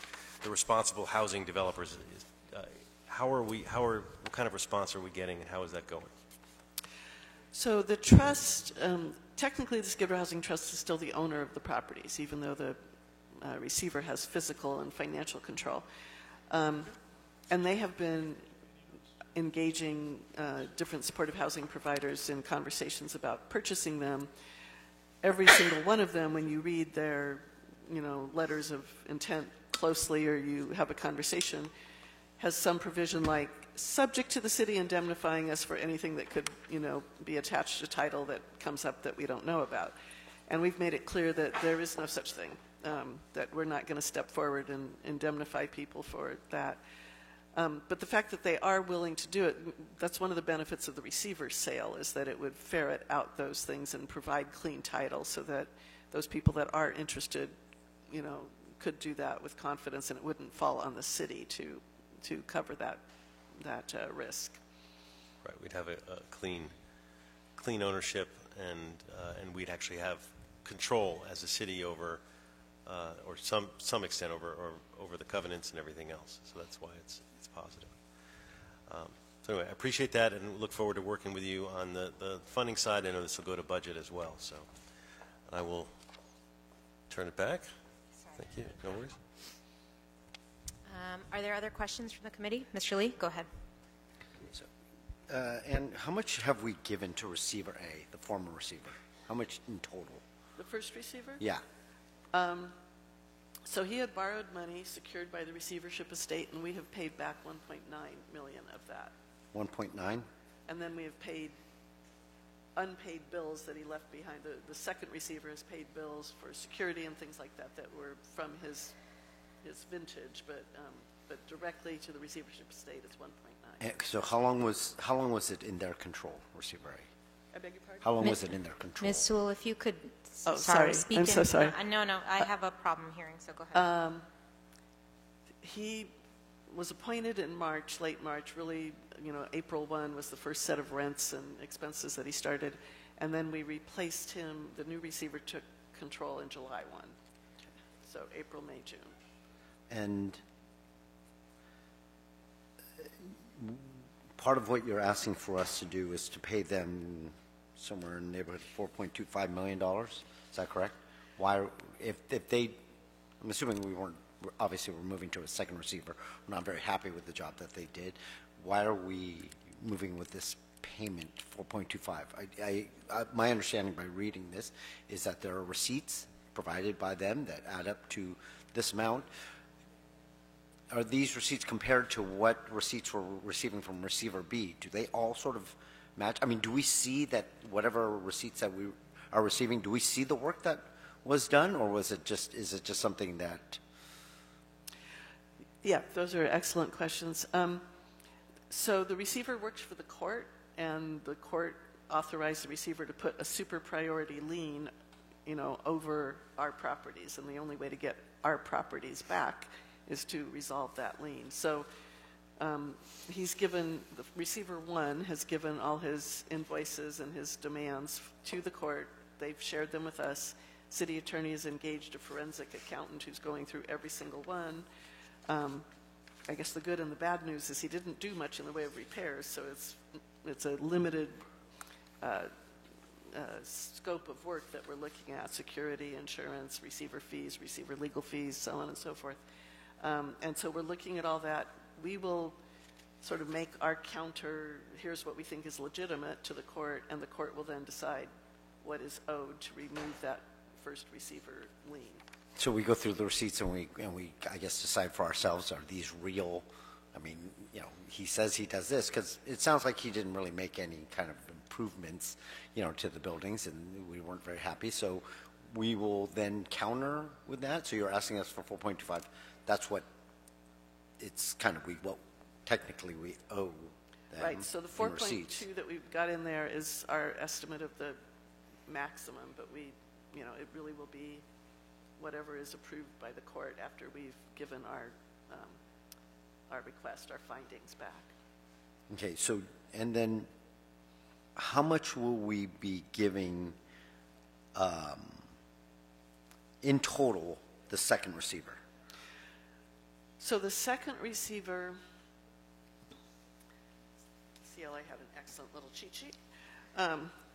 So the second receiver right now has, in the first 3 months that they were working, spent $9.1 million. Almost, most of that was in, the deficits in operating. 5.6 was in deficits in the operating expenses over receipts, and 2.4 was in receiver fees and legal fees, and then another 1.1 in repairs. And then in the 3-month period from October to December, some of that's projections, but they proposed to spend another $10.6 million. 4.1 of that is in repairs, another 5.7 in the deficits, and 780,000 in their receiver fees. Because when you come to council, you've done 10 million, right? Am I correct? 10 million, then 12 million, and now this is going to be close to another 10 million. Right. So we've collectively so far we've committed 22 million. Right. We haven't dispersed it all, of course. And our assessment is that he's put out 9.1. He's planning to put out 10.2. Out of that 22 million, we've also paid the 1.9 that we paid to the court for receiver 1. Okay, but he's also, you said 5.6. He's paid 5.6 to the first receiver to? No. 5.6 was his was the difference between operating income and operating expenses for 3 months across the portfolio. I see. So have you? I thought I heard you say part of what we've paid him so far, he's used to then, pay back the receipts of maybe some security guards or different things like that. So that's not included in the 4.25 that we're going to pay him. It was an additional amount of money that. So how much was that? How much was how much was the receiver 2 on the hook for to pay back to receiver 1? So that's really the question before the court. So the 1.9 million that we paid was to clear, one of the loans that had been secured over all of the other loans by receiver 1, and then the 4.2 is our guess on the worst case for the next batch. So you add 4.2 and 1.9, you get 6 point something. Okay. Let's see. So the new operators had it from July, and we are seeing obviously huge improvements. So we still have an ability to fight this case against receiver one, assuming the courts that. So this isn't like a dead. I understand we're in a horrible position, right? We've invested funds, and we don't want to lose 1,000. What is it? 1,000 beds? 2,000. Well, at this point, it's 2,100. 2,100 beds, and we want to make sure. 1,566 units. But so what we're going to end up doing? You're saying that we are loaning the money to the receiver two now, fix it up, collect rents.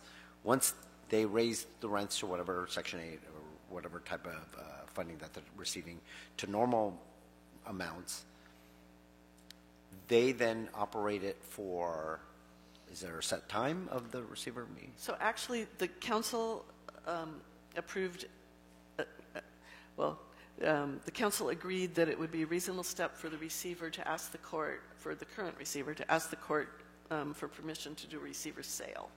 That would probably happen in January or February. Okay. Once that occurs, there would be qualifications for responsible bidders. The city would come in and bid our $22 million that we'd already, invested as a credit bid. If nobody else who's responsible comes and bids, we would end up with the portfolio that was remaining. If other people did come in and bid who were responsible, well, yay, as long as they're responsible.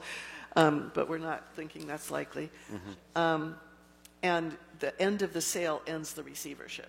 Okay, so we take ownership, and then once rents are being collected, that goes to receiver B, the second receiver, and then that money comes to us? So if we were to take ownership, we would be stepping in as the owner, replacing the Skid Row Housing Trust, and the receivership would end. We would go through the same process, although presumably more friendly with him about settling up through the court. And then we would be partnering, we hope, with HACLA, who would operate the buildings for us while we go through the process of getting the rents increased and stabilizing, getting to as much occupancy as we can, as well as issuing an RFP to pick the new owner developers to take over this. Well, colleagues, I've never been comfortable with the city of Los Angeles. I don't see it as our role of providing, we're not in the business of, housing and providing government housing. It's, I understand that this is a huge, a lot of beds, and it's extremely important. It's part of the mayor's plan, and we're all very supportive of those issues. But I'm hoping that this doesn't become the trend, that all of a sudden, we're in the portfolio where we're owning, as a government, owning housing throughout the city of Los Angeles. We're already talking about, other buildings that we're, looking to get appraised to buy. So this is the last amount that you think you'll be coming to us for until the receivership gets sort of. We expect that we will be coming in the budget process for an allocation of some of our housing money for the last things like replenishing the reserves and things like that. But this is the last of the receiver loans, and certainly the last of general fund that we would be asking for. Okay. And right. We, by the way, 100% agree with you and are slightly horrified to find ourselves in the position of recommending that the city step into the chain of title. If I could find a way to convince the Housing Authority that it would be fun, what could possibly go wrong, then we wouldn't be doing it, but I think that's what we really are going to need to bid on.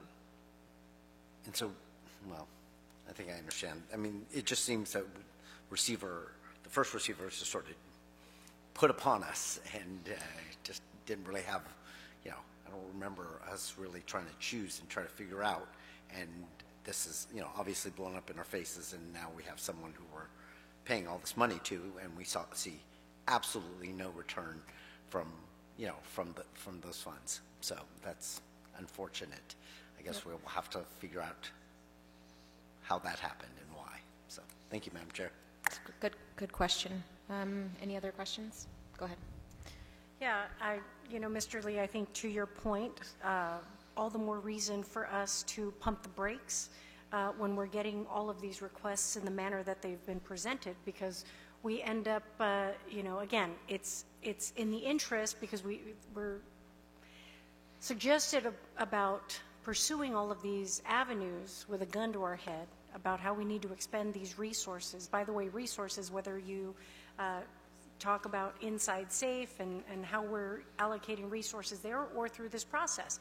It's all, we got to move now, or the Mayfair. I've got a variety of examples that we can cite.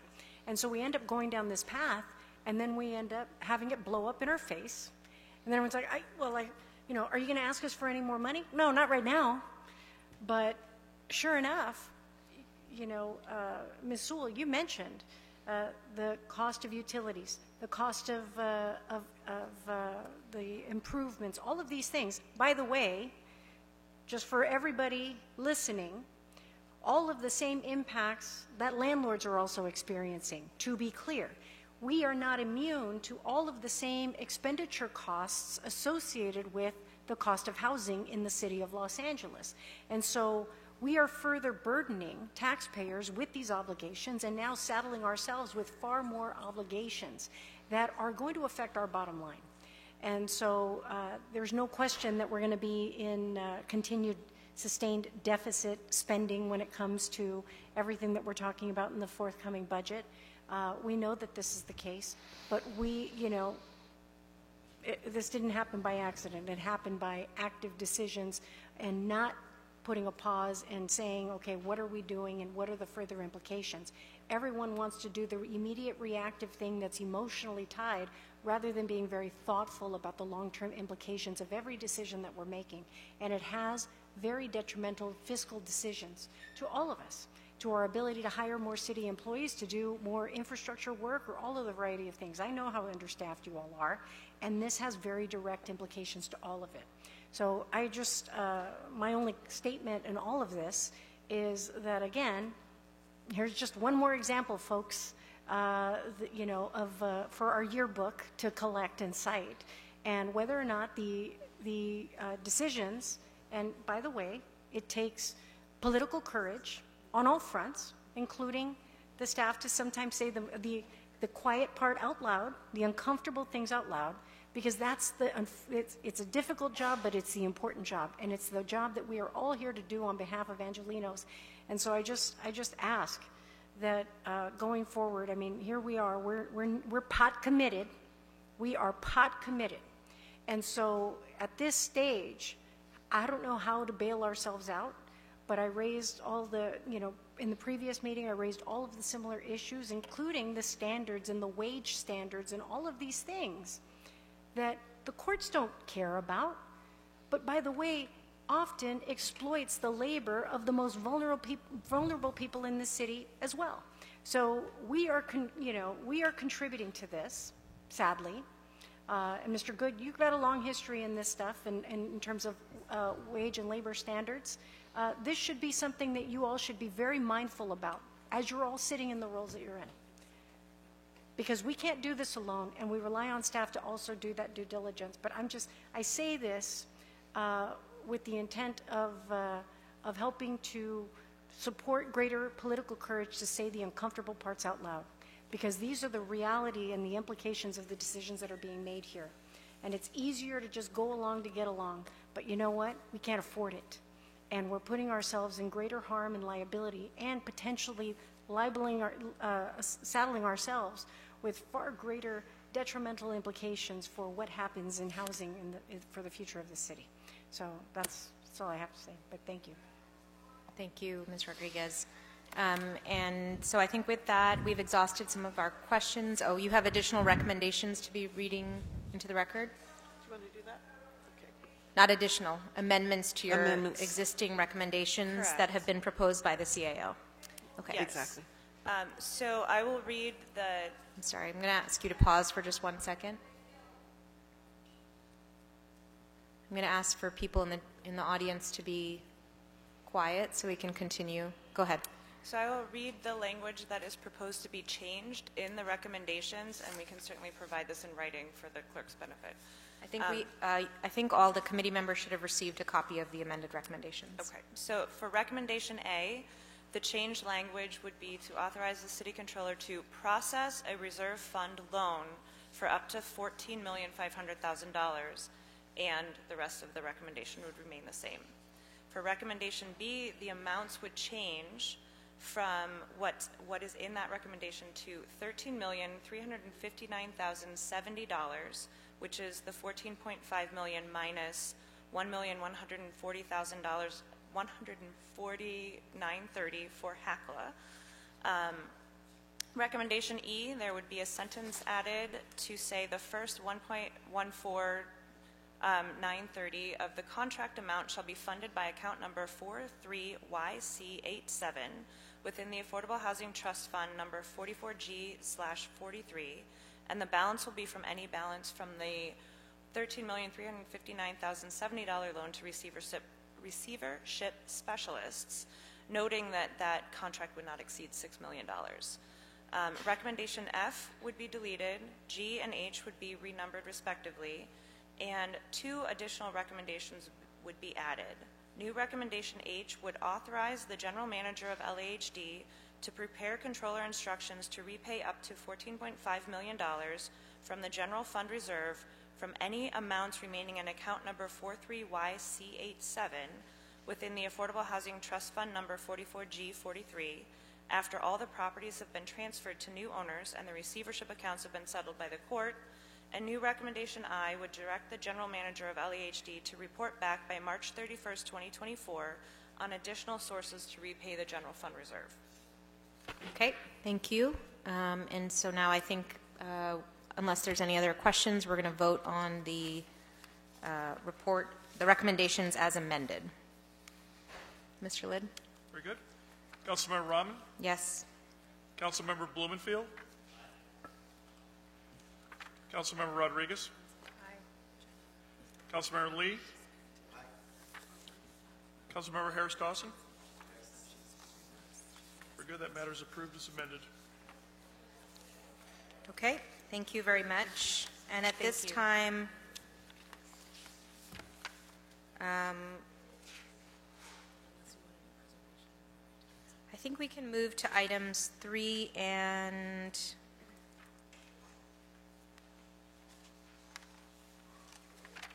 item 3, which has been continued a couple of times.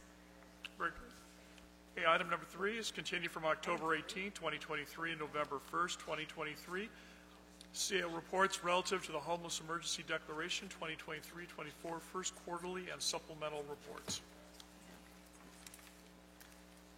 Okay. Great. So if you want to, I don't know if either the CAO or the Mayor's Office wanted to provide some introductory remarks, and then we can move into questions if there are any. All right. Good afternoon. My name is Mindy Patongson with the Office of the CAO. Before you today is the first Homeless Emergency Declaration quarterly report, as well as a supplemental report. On July 7, 2023, the Mayor reissued the Homeless Emergency Declaration, where the Mayor will continue to coordinate a citywide planning and respond in respects to unsheltered and unhoused individuals in coordination with city departments.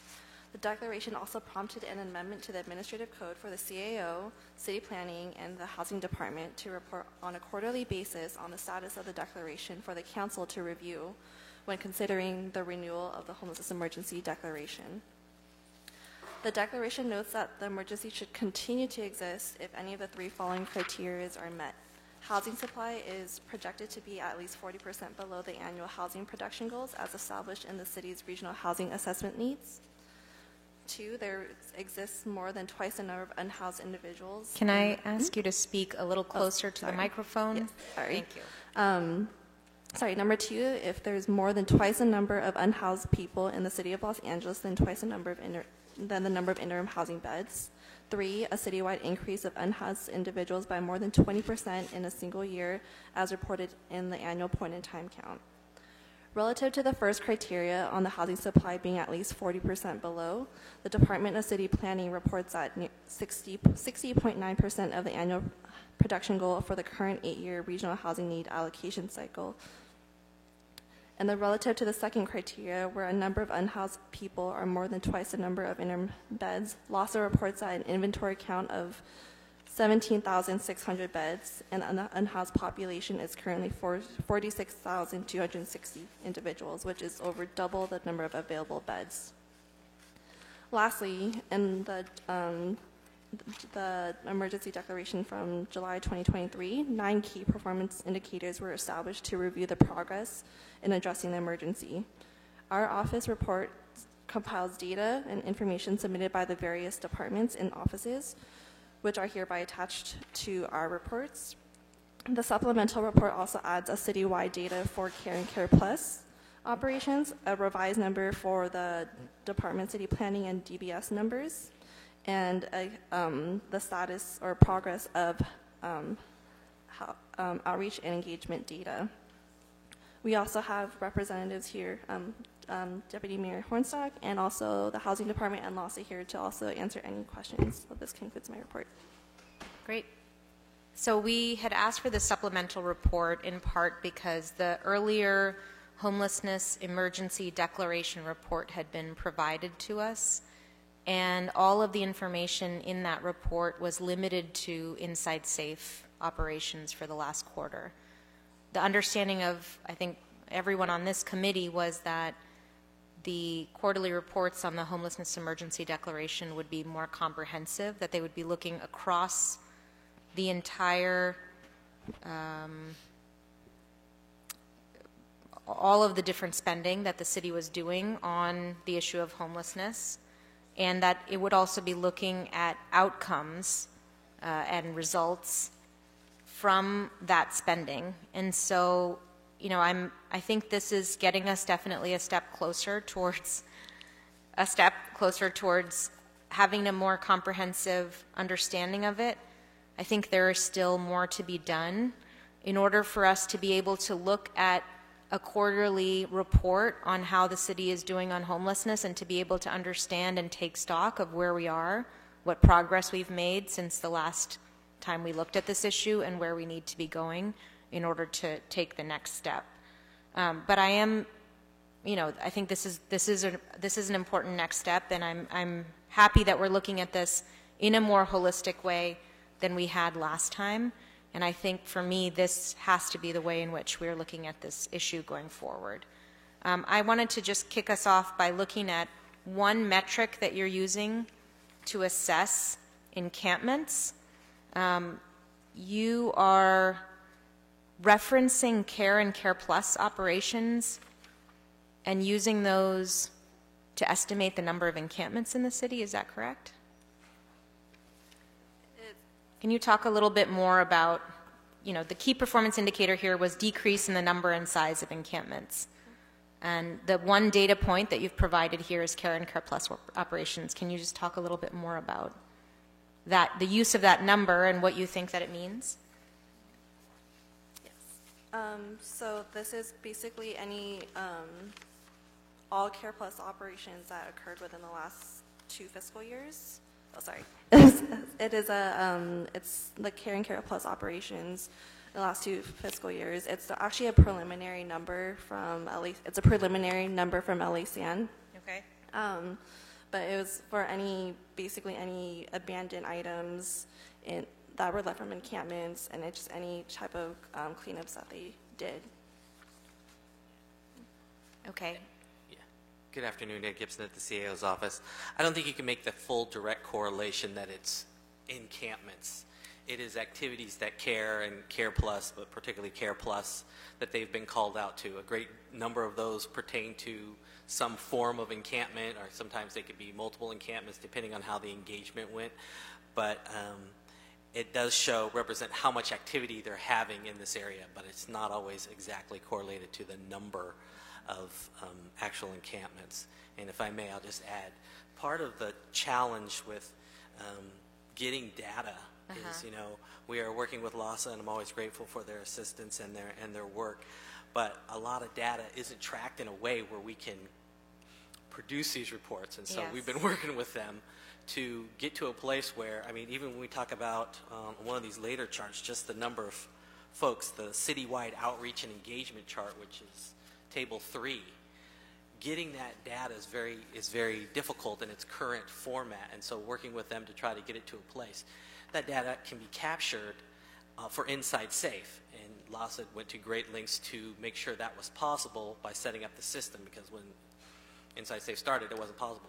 But for capturing it for the entire city, for all the council office work that continues to happen and has happened over and over, that part is difficult. So at this moment, we can get this kind of city-wide data, which took more than a minute to provide, but we can't get down to the council district level where we'd like us to be and where most of you would like to get more additional data. That's one of the things we're working on for this and for other reports. In the last LASA presentation on data, they actually did present both citywide engagement statistics and also provided council district level engagement statistics, including the number of persons engaged with exits to permanent housing. Correct. For at least my council district, and said that they had the capacity to be able to provide that at the council district level. I think if they do have it, including that as part of the quarterly assessment would be very useful. But I want to go back to the question very quickly of the decrease in the number and size of encampments, because if this is the only statistic that we're using to look at the number and size of encampments, I know, for example, in our council district, we're not doing care pluses at every encampment. Correct. And we're not doing, certainly not doing it, you know, the number of care pluses or care interventions that we're doing do not correlate to the number of encampments that we have in our district. And so to me, this is a very poor data point to get us to understanding this KPI of decrease in the number and size of encampments. I know that we do look at this through, for example, LA HOP requests. We have geographic data, for example, where LA HOP requests are coming in, and that information is available to LASA. And so I've seen maps, for example, that both the controller has put out and LASA has put out, which is looking at the number of LA HOP requests from particular locations in the city. And looking at that over time can also give you a sense of where encampments are and how they change over time. So there are data points that are available that can get us closer to understanding this question. And again, I really want to push us on this, and I'm happy to work with us offline before the next quarterly report, because this idea of having a sense of how many encampments there are in the city, how we're working on them, the progress that we're making, is an important parallel data set to have to the point in time count, which right now is the only data source that we have to monitor progress. And we've all had our challenges with that point in time count and how it's counted and how little it tells us in many ways about how we're doing on homelessness, even as it's telling us one piece of data around it. And so I want to really push us on this particular KPI. This is a KPI that we have the capacity to get. I believe so. Based on, and also we also have outreach data from LASA that is geographically tagged, that says where individuals are, to, you know, for whom with whom we're connecting, to whom we're doing outreach and engagement work. That is also, you know, geographically tagged and available in their data. And I think these are both data sets that can help us get us much closer towards understanding numbers of encampments and how we're making progress on it. That's my understanding. No argument. You know, looking at the data of the report and when it came out, but with that said, there's a good number of different data points in making sure we're using the same consistent one. I would never say Care and Care Plus is encampments. You're right, where people are in HIMS is coded, but it's not necessarily always about what the encampment is. I happen to like, you know, where you identified people, but that is part of when I say we're trying to get to a number that actually is useful for everybody and to measure. You're saying, and I appreciate it very much, quite honestly, where we're trying to go. It's literally exactly where we're trying to go. I need something to, you need something, sorry, we need something. Let's put it to the grand use. We need something to measure by council district, by area, by number of encampments, by reduction, by the number of people, and the same consistency. So when we talked, and I was at the last presentation where LASA was giving the update on their numbers and their reporting and very much appreciating where they're going, and as that gets solidified and hoping to have that type of information all the way through consistently for what we need, that is exactly what we've been asking for. That's exactly what we need, and we're at that precipice. So I'm appreciative of their efforts, and I do believe, I hope, I understand what you're requesting, because it sounds exactly like the same request we were making. I think we can do better on that. Yeah. I want to open it up to other questions or comments from the committee members. Nothing? I mean, you don't have to. No, I got okay. question. I'm sorry. Excuse me, you ma'am, can't I'm sorry. speak while during this meeting. Yes. Ma'am, you've been warned already. If you've been warned already, if you continue to interrupt this meeting, we're going to request that you leave the meeting. Right. If you continue speaking, you're going to be asked to leave the meeting. You're receiving your second warning, ma'am. Sergeant, could you please remove the woman from this meeting? She's interrupting the meeting and preventing us from conducting our business. I'm sorry, ma'am. Thank you. Mr. Blumenfield. Great. No, thank you. And I mean, we're treating this as a homeless emergency. We want all the other cities in the county to be doing the same thing. I'm looking at, the criteria is, do you have any estimates as to when we might hit any one of these three criteria? I mean, I know 40% below annual housing, we're well above 60%, twice the number of unhoused, we've got to be like 5 times. So any trajectory as far as like what is the horizon that we could get out of just emergency status? Apology. I'll try to answer that question, and the short answer is I do not have a trajectory answer. We spent a great deal of time just trying to get this information between housing, planning, and others. Some of the data that they've provided in this chart that we've assembled did not necessarily, I mean, you can see places where we just didn't have information, or they're not collecting the information in a manner that's reflective of what the emergency declaration metrics are, and so them making those adjustments. And so as they are able to measure those, then we can have a better discussion about where the trajectory is. But the CAO's office, it affects our budget and how we think about all these things. Exactly. And obviously, we all want to solve homelessness and have people off the streets as soon as possible. But just as we call it an emergency, we want to make sure that we actually, it's not the emergency becomes I don't know what that noise the is. normal every day. So anyway, Sorry. I don't have a better answer than that, so I'll just throw it back. Okay, great. Other questions or comments? Ms. Rodriguez, go ahead. So, I mean, again, this is the cart before the horse. We've allocated all these resources. We've given all this financial means of getting to a place that we still haven't charted out where we're headed and how we're going and how we measure whether or not we get there. And so, it outlines the metrics to gauge the order, but how are they, or are they, and have they been evaluated compared to some of the efforts that this council had been engaged in previously? We talked about this last time. I raised the road maps example and all of these things. Has there been a comparison in terms of cost effectiveness, the longstanding placement of these individuals? How are we comparing apples to apples with previous efforts to ascertain whether or not this is actually an approved way of getting there or not, and that it's more cost effective, that it actually has a more sustained, set of accomplishments? Has that work been done yet? I don't care who answers the question. You're all here. And I guess the question is, again, and I don't mean to just saddle this to the CAO, obviously, Jenna, thank you for being here.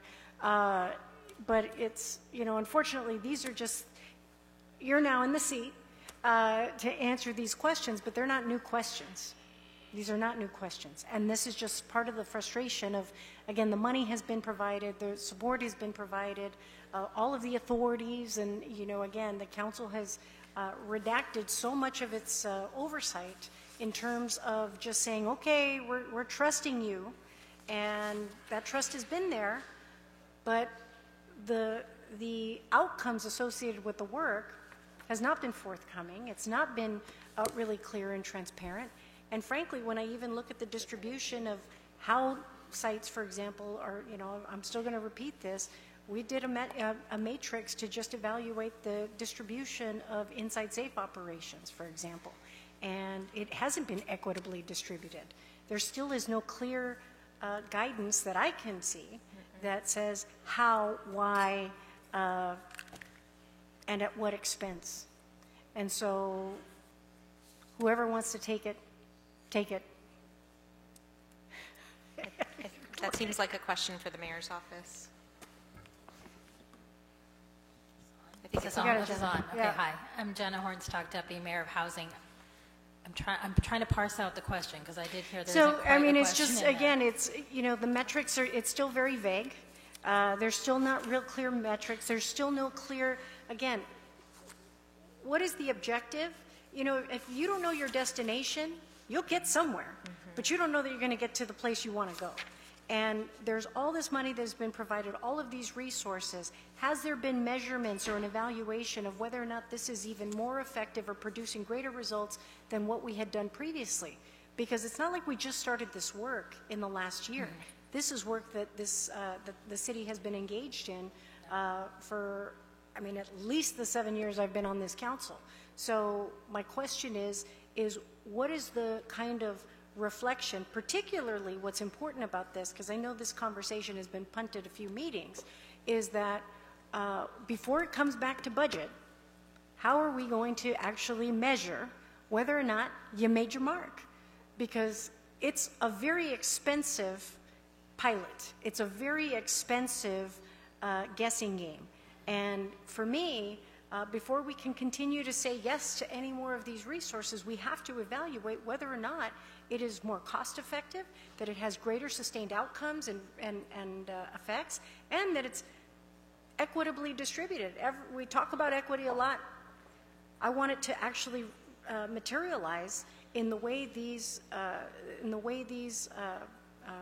encampment resolutions are actually distributed, because that has not yet been the case. We've looked at each council district and the deployments and where they've happened, and there doesn't seem to be a rhyme or reason as to why, where, how, and at what cost. So I think, I mean, in terms of metrics and reporting, at least I think the next item might be the latest HEA report that comes through. And I mean, we are seeing systematically more and more data. I know there is a table on even the inside safe operations and where they've been across the city in that. So I think we are working toward, and I think as has been discussed here with council and even, you know, Ed alluded to, I think we've been making great progress also with LASA on getting better data on metrics and success of the program in terms of both placements and retention. So there is a consistent effort to do better on the data. But I think, if I can, Jenna, with all due respect, okay, I don't want to cite LASA in this because this is money that the mayor's office has discretion in managing.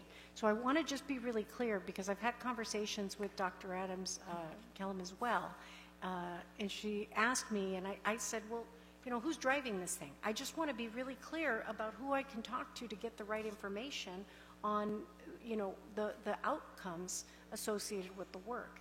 And so I ask, because this is not a new question, you're the one in the chair now, and I just want to, no, I know, I appreciate it, but I'm asking these questions because I really think, particularly before we go through the next budget exercise, that this is a question that we have to, these are the questions that need to be answered, and I don't think it's going to be answered right now, because I think, again, much of this has been the cart before the horse. You know, it was, this is what we're going to do, but it was not a charted pathway of understanding where we're going to go, how we're going to get there.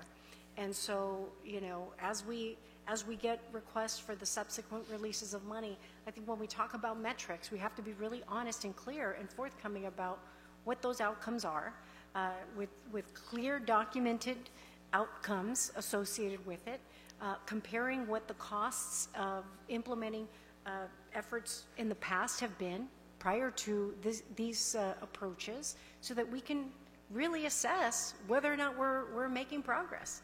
And, you know, and that it's sustainable for the amount of money that we're giving, because we know that there has sustained implications associated with it as we're taking room nights, for example, and using some of these interim housing sites and renting motel rooms. We're paying our own TOT. That has a net deficit to our revenue generation in the city. And we have to understand that there is long-term sustained implications for that, for how we provide city services otherwise, or how this money even ever gets replenished to an extent that we will ever be able to really continue this at the manner in which we're currently funding it. And so it's just more of, these are the questions. I don't think that it's going to get answered now, and I don't, I prefer not to get the words. I just want to just clearly state that I think that's what you need to get to in these next reports, because that's still missing, as far as I'm concerned. And we've asked for it. I know we've all asked for it in many different ways, but it's, and I think I even gave a chart to Ms. Marquez last time explicitly laying out how I'd like it, and it's still been a bit of a hiding the ball, and I just want to make sure that we get there.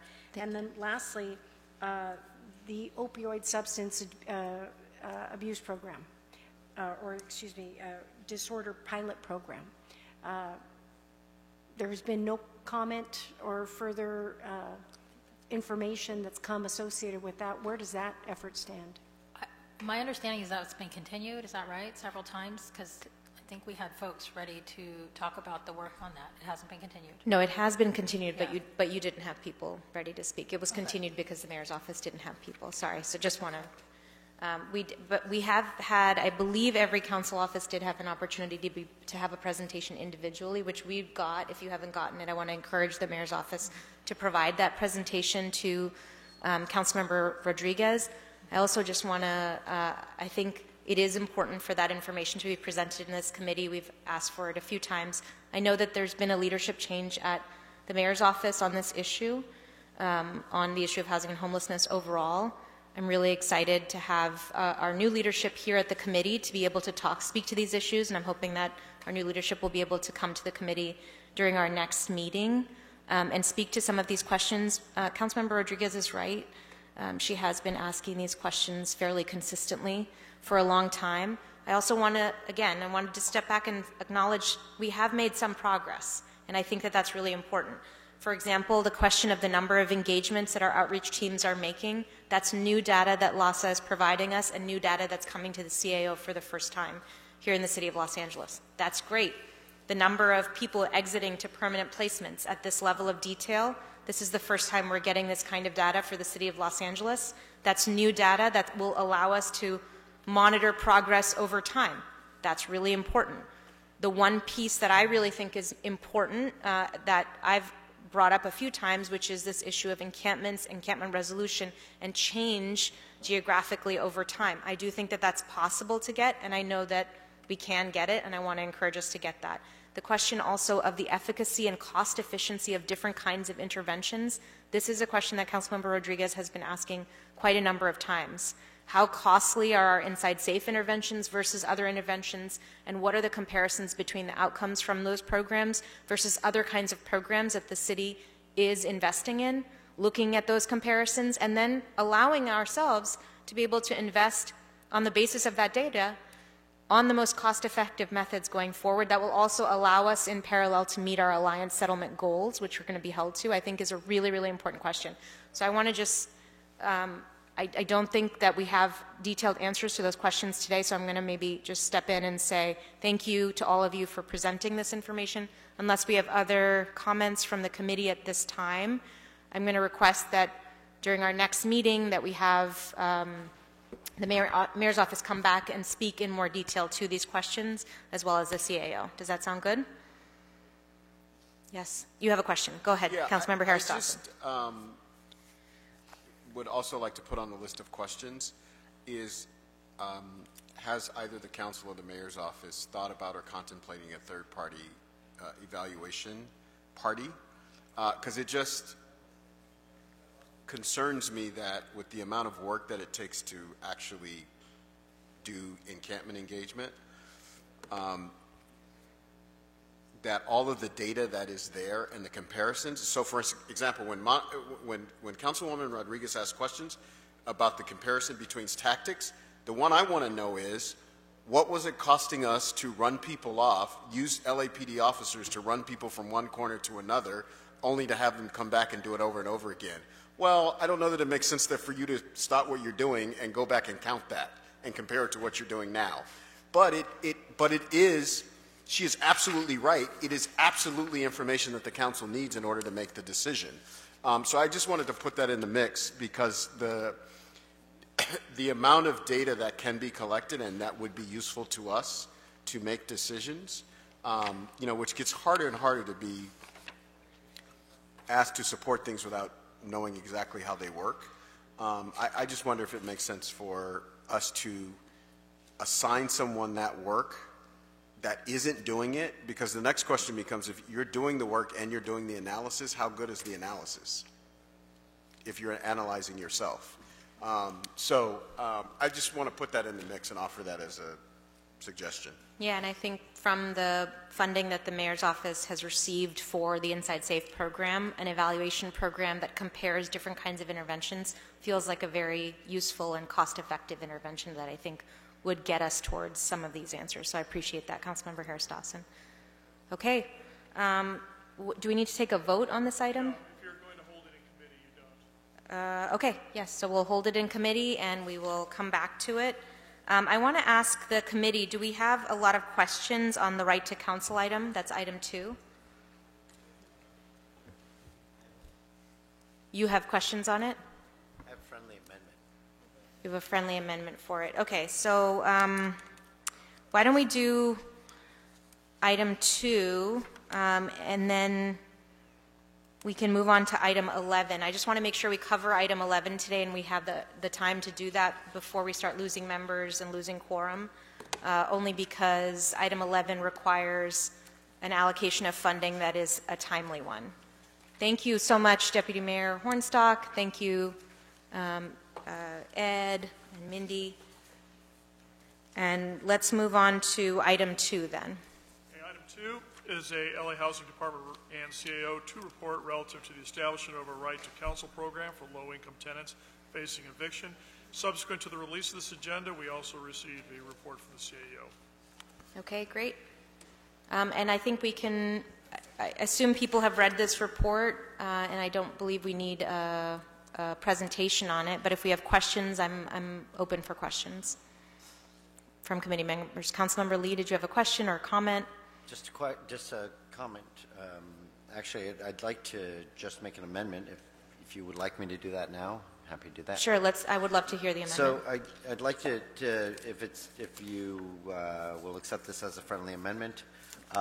In B3, we obviously want to make sure that there's no confusion in this process. Things are constantly changing here. We also want to make sure that tenants receive all the information about their rights. So just an amendment saying that in B3 says require landlords to notify tenants of the right to counsel program.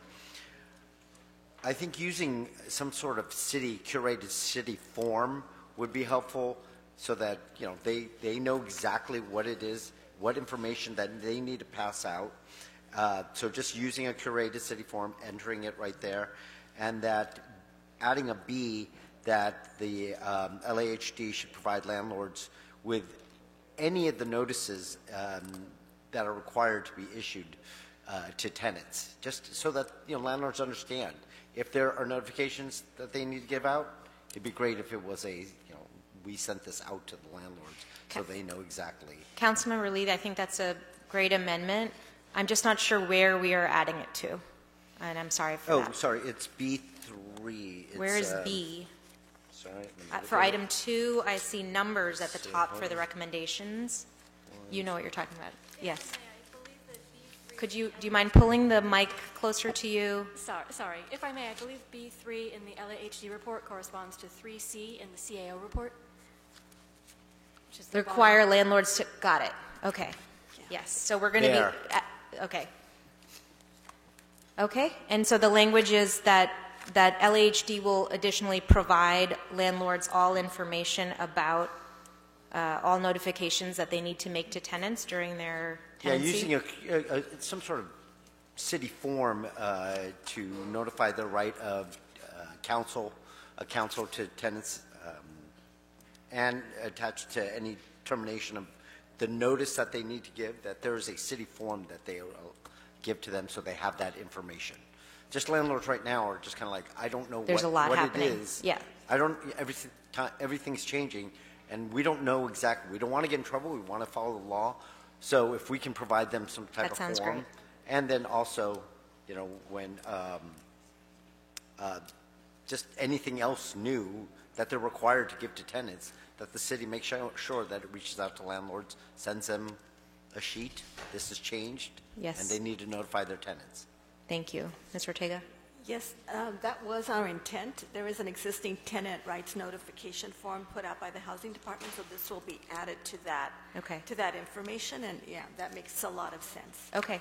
So, so unless there's any, I'm comfortable to second that amendment. And I'm really excited about this program. I think this is this is just the next step in looking forward at this. I don't have any questions on this report. Go ahead, Mr. Blumenfield. Yeah, one thing maybe to get a report back on is, you know, currently the way we're looking at it is through zip codes, and I know in terms of how we have limited resources and how we distribute the right to counsel and having one zip code in every district. I know New York does it differently. They have, instead of having 80% AMI, they have 200% of AMI, but they do it citywide. And I'm not sure why we came about the way we did with the zip code versus based on need. So maybe get a report back on what other options are for, you know, need options and others. Just zip code seems a little ham-handed, but I'm not trying to muck it up. I'm just looking at alternatives. Okay, I can second that amendment. Madam Chair. Just one last thing is just that when you do provide this, will you provide them in the different languages that we are required to provide? Just so they, you know, I don't want to leave it up to landlords to interpret. Certainly, Councilman, we can do that. For example, for the recently launched Emergency Rental Assistance Program, I think we translated the information into like 12, 13, 14 Perfect. languages, so we can do that. All right, thank you. Great. Okay. Yeah, no, just to clarify, when I talk about the need, it's the zip code is just, I'm worried it doesn't correspond to the need, you know, and we can add vulnerability things in, young children, disabled seniors, other things that deal with vulnerability. So that, And so, Councilmember, just to clarify, you're asking for just a report back on potential other ways to identify vulnerability in... Yeah, and potentially to other ways to identify vulnerability and potentially to,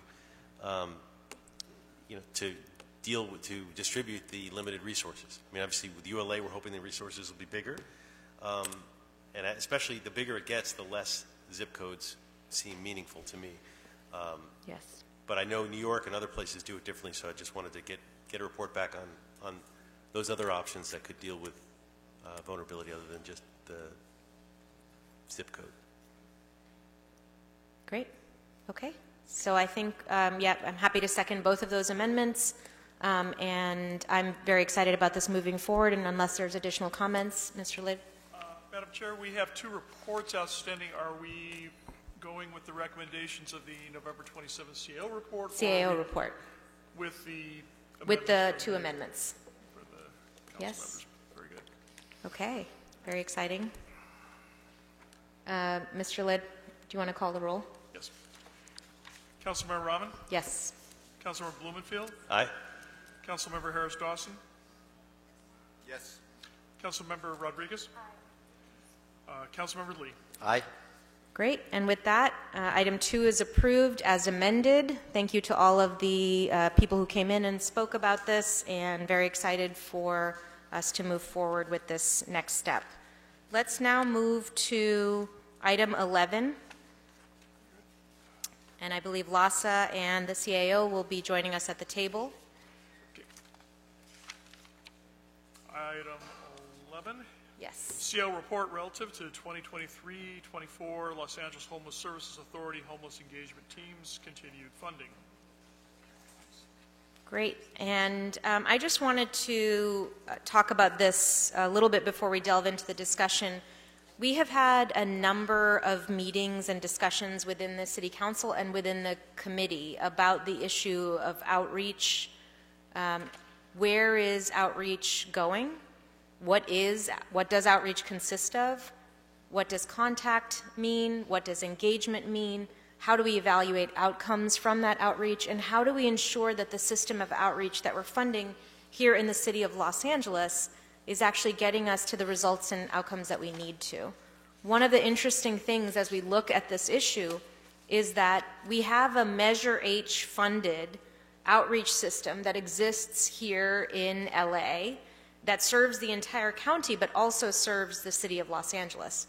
That Measure H funding goes towards funding many of the same things that we fund with our own dollars, HET teams, MDTs, but in addition to that also they provide funding, I believe, for DMH teams through that money as well. That system in many ways operates parallel to the city-funded system. And that system has a logic of how it's coordinated through SPA and hub or zone level coordinators who deploy outreach and respond to LA HOP requests. Our city teams are sometimes involved with that. LASA teams, I think, do sometimes go to the SPA level coordination meetings, but not always. And then we have a number of other city teams that are coordinated either through the mayor's office, through individual council offices, or through the CAO that may or may not be in communication with that larger outreach network that's happening at the county. And so my takeaway from this report, which builds on work that the council has been doing for some time. I remember actually one of the first council-wide discussions we had on homelessness was about outreach, which talked about how there were 200 teams serving the city of Los Angeles and what kind of communication is happening. I think this is a moment to really tighten up how we manage that system of outreach. We've been waiting for this discussion for quite a long time. We'd been waiting for the mayor's office also to talk about what they wanted to do on outreach, and we'd postponed discussions on this for a while. And now we're having this in the context of some changes and additional funding that we're being asked to look at for local outreach. I think for me, the goals of this discussion are to really think about how do we manage the system of outreach better? How do we make sure that we as a city on our end are communicating across all of the different outreach teams that we're funding in a more centralized way and making sure that we're holding them accountable for outcomes and that we're talking more consistently and more effectively to the county system of outreach that's operating in parallel to that, and hoping that we're all moving in the same direction in achieving our goals. I want to just say that I am keenly aware that without places for people to move to, the goals of outreach, which are to move people indoors, are always going to be limited. And so as long as we continue to have a shortage of shelter beds here in the city and county of Los Angeles, outreach will always be, to some measure, improving the conditions of people who are living on the streets, which is a very depressing thing to think about. But even so, I think we can make significant improvements in communication that will ensure that we're spending all of our dollars more effectively. So with that introduction, I wanted to open the floor to both the CAO and to LASA for your report. All right, good afternoon. Mindy Putongsonen with the CAO. So before you today is a report relative to the repurposing of the LASA's homeless engagement teams, as well as LASA's proposed frameworks and repurposing their general outreach teams. Under the 23-24 adopted budget, LASA was allocated $4.6 million in general fund for 41 homeless engagement teams for the first 6 months of the fiscal year. The remaining 6 months of funding was placed in the unappropriated balance pending a report back on the potential repurposing of the HETs. LASA's general fund HET item comprises of 28 Care and Care Plus outreach teams and 13 general outreach teams for a total of 41 teams. LASA has provided our office with a report dated November 21st, 2023 on the potential options to repurpose the 13 general HETs. First, LASA proposes to add additional shifts for evening and overnight outreach. Secondly, LASA is proposing to train existing HET staff into a more hybrid role for outreach navigation to be placed or to provide housing navigation services at interim housing sites. And lastly, LASA proposes to utilize any remaining resources for health services. The base budget for one HET or homeless engagement team is about $226,000. As such, all proposed options will likely have a higher funding component due to the nature of the work. LAHSA's proposal also includes changes to more than the 41 heads in the discussed line item. It also includes potentially impacting other outreach teams, including that were funded separately, such as the 15 roadmap teams that are funded through HAP. LAHSA proposes to supplement any or make any changes to the roadmap teams based on any changes to the 41 heads. In reviewing LAHSA's report, I believe that further analysis is needed to address the funding implication and policy discussion relative to the repurposing of their heads. Additionally, after reviewing their expenditures for the heads this fiscal year so far, our office projects an annual operating cost of $6.92 million, and this is based on their highest monthly expenditure thus far, which is about $580,000. As such, our office recommends the following: to note and file LAHSA's report relative to the Reimagining LAHSA outreach teams, approve the transfer of $2.3 million from the UB to the Los Angeles Housing Department for LAHSA for the continuation of the homeless engagement teams through June 30th, 2024. This would bring the total available funding for HETS to a total of $6.96 million. The remaining $2.3 million will stay in the UB for now. Our office will report back on any funding changes based on LAHSA's proposed frameworks at a later date. Lastly, thirdly, we would like to instruct LAHSA to continue operating their heads under the current scope of work, and also instruct the CAO to report back within 60 days on the programmatic and fiscal implications of LAHSA's proposed outreach frameworks. With that, I will give the floor to LAHSA to walk you through their outreach proposal. Thank you. Good afternoon, Chair Rahman and council members. Is it possible to fix the video monitor? Thank you. To begin, I'll introduce myself. My name is Nathaniel Vergao. I'm the Deputy Chief Program Officer for LAHSA. I appreciate the opportunity to present to you on our vision for a strategic redeployment of 13 of LAHSA's outreach teams. Before I get to that, I wanted to first lay out a comprehensive picture of what outreach resources exist across the county and within the city specifically. Joining me today are Victor Hinderleiter, the Director of Street Engagement for the Department of Health Services, and Aubrey Lovelace, Division Chief of the Department of Mental Health. I will be doing the presentation, but I wanted to ensure, and I want to thank them for joining me, to be able to answer questions that the council members may have about the specific services that their respective teams provide. So before I dive into the proposal for the redeployment, I want to start by saying that outreach really is an essential function within our system.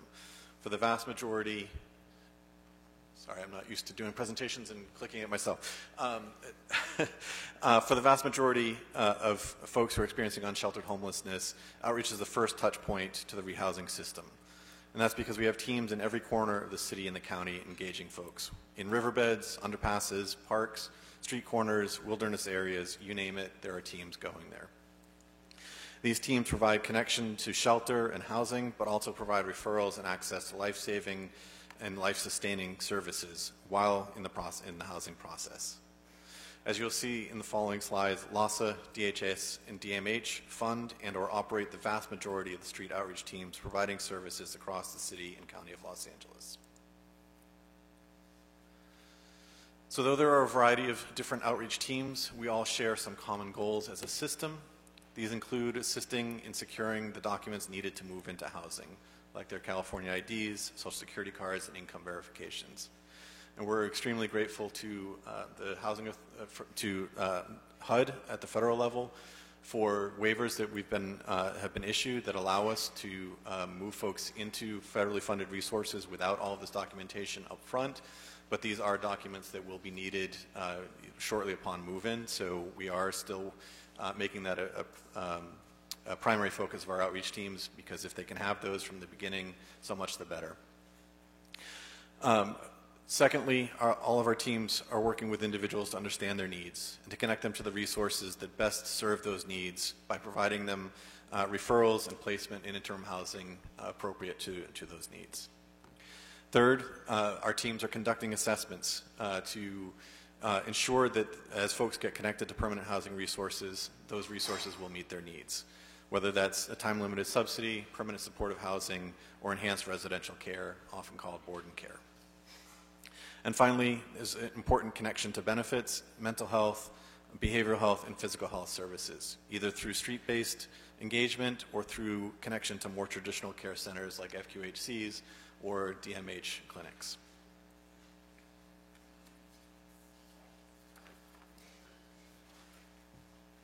So, as I said earlier, there are three primary entities that deploy outreach teams across the county.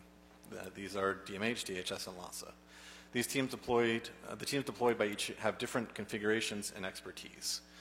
So in front of you is information about the number of teams and the specific focus of those. And again, Victor and Aubrey are available to answer questions later if you have any specific questions. But to give you a brief overview, the MDTs, or multidisciplinary teams, funded through the Department of Health Services, are implemented by community-based organizations across the county. These teams include generally 5 members that specifically are a health specialist, a mental health specialist, a substance abuse specialist, a peer with lived experience, and a case manager. These teams are primarily funded through Measure H and also have dedicated teams funded by Metro, the City of Los Angeles, the City of Santa Monica, as well as specific teams dedicated to a county hospital, specifically LA General and Harbor UCLA. These teams generally are assigned by homeless count across the spas, with at least one team working, additionally with at least one team working in each council district as part of the recent expansion. The clinical specialists allow teams to support participants with a higher level of care directly in the field, including health assessments and connections to primary care, mental health care, and substance abuse counseling, as well as other clinical services. As I mentioned, there are also public space generalist teams funded through the Department of Health Services that are teams that specifically serve parks, libraries, beaches, and other public spaces. DMH funds the homeless outreach and mobile engagement teams, otherwise known as home teams. And these teams are specifically focused on serving individuals experiencing significant and persistent mental health issues, especially those including those diagnosed with schizophrenia, schizoaffective disorders, or other disorders that include psychotic symptoms. Those might include PTSD, depression, or anxiety. The important focus is on those who are presenting as or are nearly gravely disabled, meaning that they're on the verge of or may need involuntary hospitalization. So the teams are focused on really those folks with the most significant mental health issues among those experiencing unsheltered homelessness. These resources of the home teams are available for referral from LAHSA's HET teams as well as the MDTs, and are an important component in being able to serve the folks that we engage out on the streets who are the most disabled due to mental health symptomology. And finally, the LAHSA teams. LAHSA operates, I should say, in teams of 2 with generalist teams. We are funded for a variety of different opportunities, a variety of different functions. Those include within the city our CARE and CARE Plus teams that are assigned to work with LA Sanitation and supporting the city's efforts around sanitation and ensuring that encampments do not become public health hazards that would be dangerous both for those who are living unsheltered as well as for the neighboring communities. We have our 15 roadmap teams that are assigned 1 per council district, and then we have our generalist teams that include the 13 teams in question today, as well as teams funded through the Operation Healthy Streets, C3, and Skid Row teams specifically. Those resources are all dedicated directly to Skid Row. We also have Measure H funded teams that operate within the city and across the county, and outside of the city we also have what are known as our host teams. These are teams that specifically focus on partnership with the Los Angeles Sheriff's Department in addressing the county's encampment protocols and addressing areas in unincorporated LA County, as well as county parks, public work properties, and other county-owned properties where folks may be, especially for those areas where folks may be in danger. So thinking about riverbeds, flood control areas where folks living there are immediately in danger. I think it's important, though it's not on the slide, to mention that there are additional teams. As Councilmember Rahman mentioned, there are the mayor's FIT teams. Those teams are specifically focused on the Inside Safe operations and coordinating day of activities and supporting folks as they move from the encampment into the shelters. That is their exclusive focus. Additionally, there are the circle teams, but the circle teams are not what I would consider traditional outreach. Their function is in providing unarmed emergency response. And so they're not listed here, but those teams often refer to our outreach teams as they engage folks through their work. So the next slide gives a little bit more detail about the specific teams funded within the city. I won't go through every detail. It's there in front of you. I think the important thing to note is that LASA's teams, LASA fields teams of 2 generalists, that we focus on recruiting people with lived experience who are from the communities that they will serve.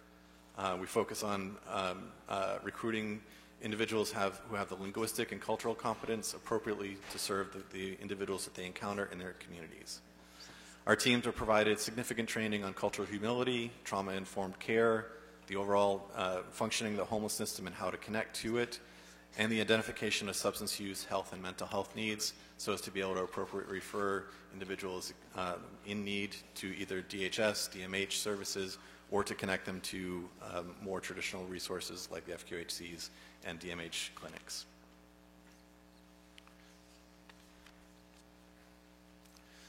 So, I'm sure you're thinking, that's a lot of outreach. I wonder how they manage to not step on each other's toes all the time. I'm looking at you, Councilmember Rodriguez. Beginning with the comprehensive homeless strategies that the city and county engaged in back in 2016, that led to the initial increase in outreach services funded through Measure H and also funded by the city. LASA began in coordination with Department of Mental Health and Department of Health Services to develop a comprehensive strategy for managing outreach teams across the county. So essentially, we've focused on 2 manners of coordination: geographic coordination and care coordination. And so the slide in front. Geographic and what? Geographic coordination and individual care coordination.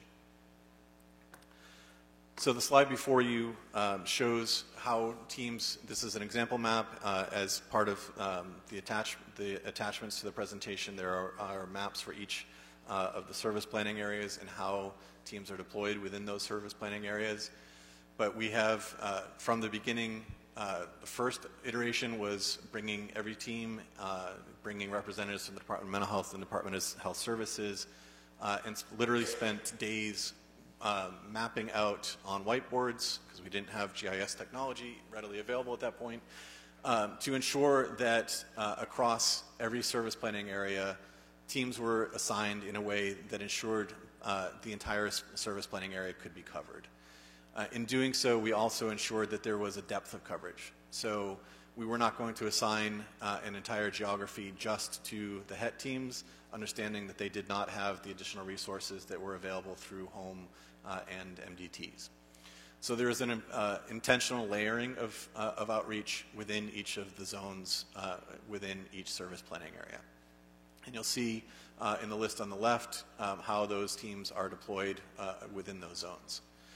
And we often hear of concern that as folks are engaged out on the street, that they may have business cards from multiple outreach teams, and that is a reflection of a duplication of services and causing confusion in the outreach system. But I will be clear that that is by intention in the vast majority of cases, where there have been the request of a HET team to add in additional comprehensive services from MDTs or from home. and or where there's been engagement with an individual through our Care and Care Plus operations that does not allow for the continued follow-up, but they provide the card, make the referral to an additional team to make sure that that follow-up can happen, but provide that card to ensure that the individual can contact them if there is any breakdown in that warm handoff. So, next slide. So the second manner of coordination, as I mentioned, is around service coordination, and we have this managed at multiple levels. Starting with the smallest circle is individual care coordination. This individual care coordination happens in the field, but it also happens in the zone and hub outreach coordination meetings that happen on a weekly basis. What we mean by individual care coordination, as I mentioned, LAHSA teams do not have the clinical specialists as part of their teams, but are trained to identify need and to bring in additional resources. So that can be literally a phone call from the field to the outreach coordinator, or directly to a multidisciplinary team, or to a home team to request services, and that can be arranged depending on availability with immediacy or within a very short time frame. Again, that coordination does often happen in the field, but also does take place in the zone and hub coordination meetings. So, for example, if a team has engaged an encampment or an individual where they're having difficulty ensuring that the person has the appropriate services, that can be raised at that care coordination meeting so that other teams can weigh in on resources that they may have available or that they may know of to refer the person. So again, the second layer of coordination is that zone or hub outreach coordination. This is where we ensure that teams understand where each other are working. So we invite all of the outreach teams, whether they are directly hired by LAHSA, whether they're home teams or DHS-funded teams, we invite those teams to participate in these meetings so that we can get information from our roadmap teams about what the council district's priorities are, where those teams are being asked to deploy, so that we can coordinate with other teams that may have already been working that area, or to bring in additional resources as needed to those areas of concern for the council districts. We also invite teams that are directly funded by the council offices to participate in this. And to your point, Chair Rahman, we would encourage council offices to ask their teams to attend these meetings, as this is the best mechanism for ensuring that they are integrated into the larger service provision and ensuring that they can access all of the resources available from DHS and DMH. This is to the weekly Zone Hub outreach coordination meetings. Correct. Then we have, through Measure H, LAHSA funds the lead agencies in each service planning area to have 2 outreach coordinator positions. They facilitate those weekly meetings, but they are also responsible for ensuring at the SPA level that the outreach coordination happens. And where this comes into play especially is in larger encampment resolution efforts or in responding to emergencies. So noted on the slide is fire response. And these outreach coordinators in emergency situations will have calls as frequently as 3 times a day. We're ensuring that all the teams necessary are responding to the emergency in the way that is essential and reporting back on those efforts in a timely fashion so that we can arrange for additional resources if needed or redeploy as needed. And then we have, at LAHSA, we have 4 outreach coordinators funded through Measure H that are essentially the meta coordinators, if you will. They are responsible for ensuring that outreach coordination happens across the county. So they engage directly with leadership at DHS and DMH and ensure that we are clear on any changes to services that may be coming down the pike, whether it's additional resources or a focus of any specific teams, but also work on ensuring that there is regular training available to outreach teams across the county. So on at least a monthly basis, there are county-wide trainings available for all outreach teams that focus on a variety of topics, whether it's the basics of trauma-informed care, or as we saw during COVID, those were essential in ensuring that teams understood what resources were available and how to communicate how folks who were living unsheltered could best protect themselves from exposure to the virus.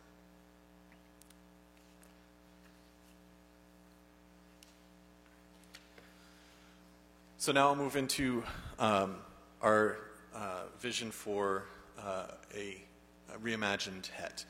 And I do want to clarify that as we look at this, we are specifically focused on the 13 generalist teams that are funded through the City General Fund. These are the original 10 teams that the city funded for outreach dating back prior to 2016, as well as 3 teams that had been added in subsequent years. As we looked at the outreach coordination system and outreach resources that are provided across the county, we've seen a significant increase in investment in outreach, and recognizing that that may not be in balance with, as Councilmember Rahman pointed out, the number of shelter beds available, as well as the number of permanent housing resources available on the back end of that. So in light of that, over the last couple of months, we've worked on looking at our system and seeing how we might utilize these teams in a more effective manner. So we have some specific proposals. So first would be taking 5 of our teams and changing the shifts that they work. There's been conversation over a number of years about the need for outreach during after hours or in hours that outreach traditionally does not happen. So we would propose shifting 5 teams to pilot what that would look like. Specifically, that would be 3 teams that would work a swing shift of 3 p.m. to 11 p.m. and 2 teams that would work an overnight shift of 11 p.m. to 7 a.m. We would propose that the schedules would be such that those teams would also cover weekends, so that their weekend would be Tuesday and Wednesday, and their work week would be Thursday through Monday. Our expectation is that these teams would be able to engage folks that the traditional outreach system does not, specifically thinking about individuals who work during the day and therefore are not at their encampments or at their vehicles when traditional outreach is around, so are in essence unable to connect to the homelessness system in the way that other folks living unsheltered may be able to.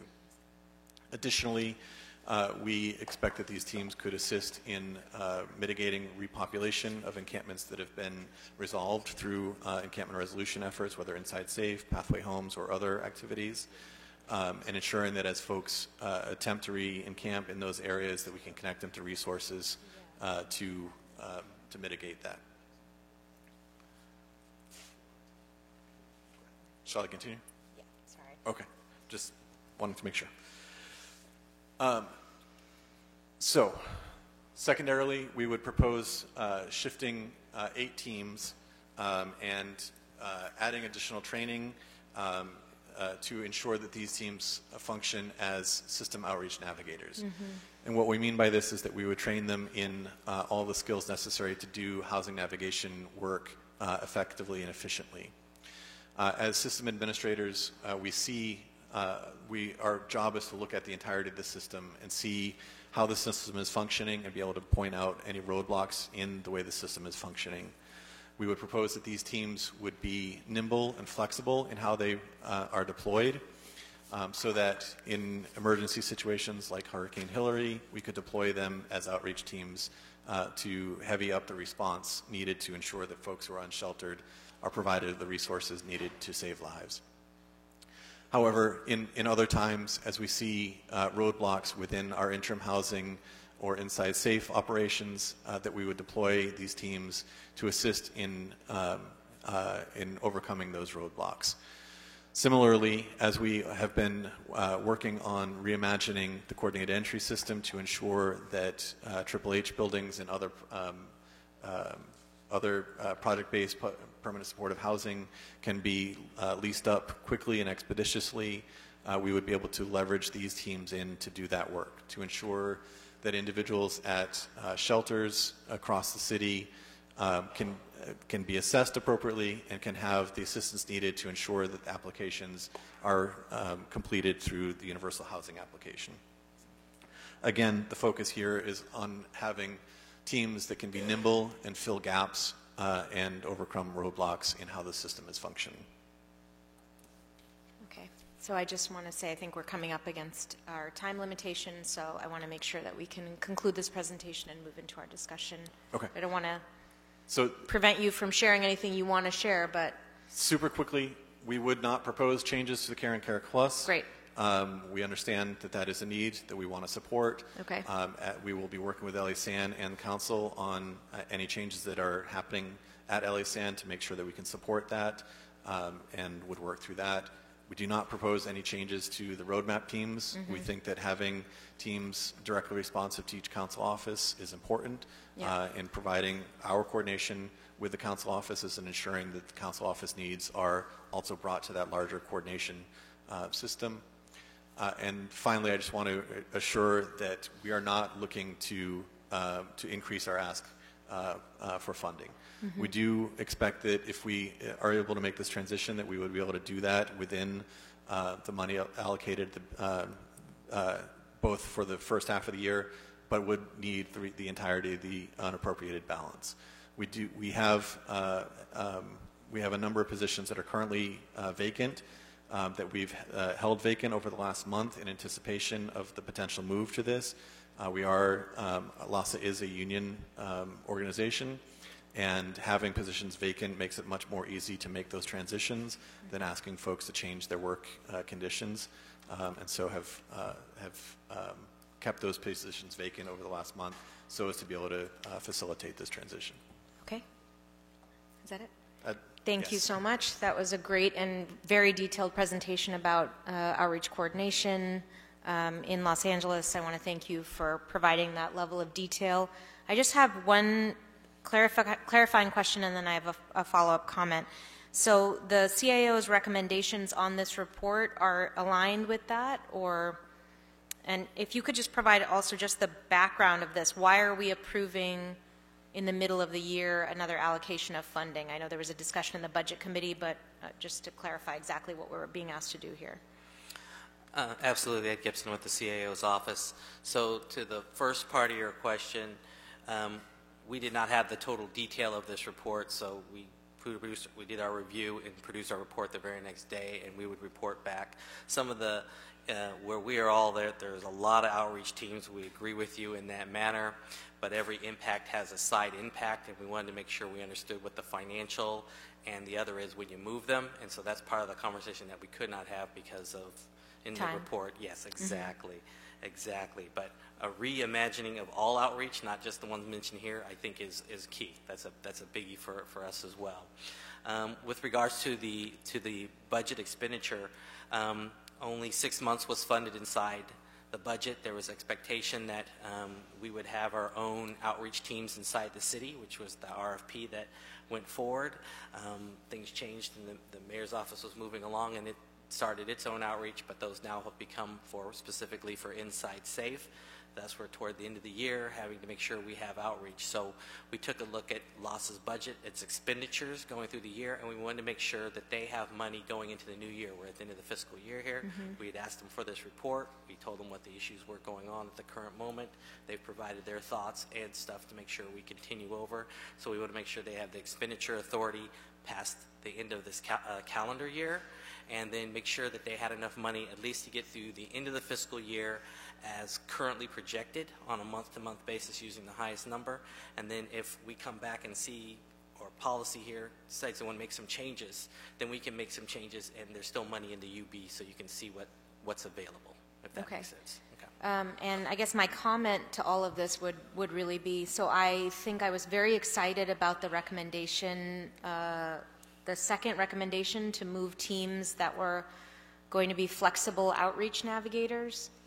I think that feels like a system need that is very keenly felt, certainly across our interim housing sites and any Inside Safe operations that have taken place, to move people from their interim site into their long-term permanent housing location, I had much more trouble, given that the CAO is saying that we want to think about, which I agree with, we need to think about how we are thinking about outreach overall, adding a very small number of teams in a very complicated dispatch mechanism that's separated through zones and hubs, and having a very small number of teams that are going to be serving as evening and weekend teams. I am not clear on how those will be deployed. How do we know that we're going to get to the places that they need to be going during that time? I don't see a place in the outreach kind of plan that you've laid out where those evening and weekend teams will easily fit in, such that they're serving the needs of the city as imagined and as needed. I think weekend and evening teams are very, very important. I just am not sure having a very tiny allocation of those teams within, like I said, a complicated zone, hub, spa coordination system.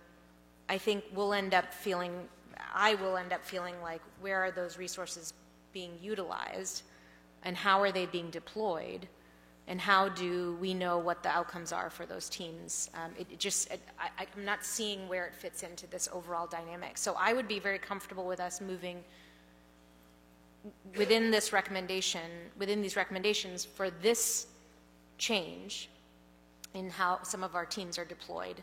But I would be less comfortable with doing a piecemeal approach to doing evening weekend work that doesn't get us to holistic coverage that will, I think, ultimately leave us feeling fairly dissatisfied. And I'm not sure, if there's a way for us to do this without doing that. But to me, this feels like a much needed tool within the system that we do need to deploy. And I kind of understand how it will be deployed, but I don't understand how the other one will be. So, if I may,